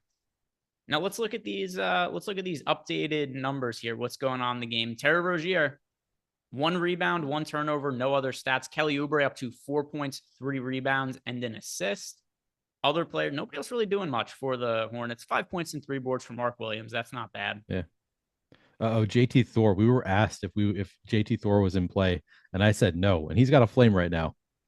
So that's a little scary. 7.5 fantasy points. He's got 2 steals, which of course JT Thor has 2 steals. Along with 2 points and assists. Stats. Yeah. I'm still feeling confident that he's not going to be optimal. I'm not going to. I'm thinking about answering that question in YouTube, but I'm not going to. Yeah, Orlando side of the game. Wendell Carter Jr. also 5 points, 4 rebounds, and an assist. Franz Wagner, 7 points and an assist there. And that was the only 7 o'clock start time game. We got 2 games starting at 7:30. Portland Trailblazers, Atlanta Hawks, the Brooklyn Nets against the Boston Celtics. What are your lineups hinge on tonight? What's going to be your main rooting interest of the night? That's a really good question. So Guillermo Hernan-Gomez definitely is going to be, because I have so much of Willie Hernan-Gomez. Let's see who else I have. I am going to be playing a lot of Ant. And a lot of Anthony Davis, actually. So, as I'm watching that game, I will have some rooting interest. Ant will probably be the one that I'm most excited about just because he's coming in so low owned. I do currently have a lot of Nicholas Batum.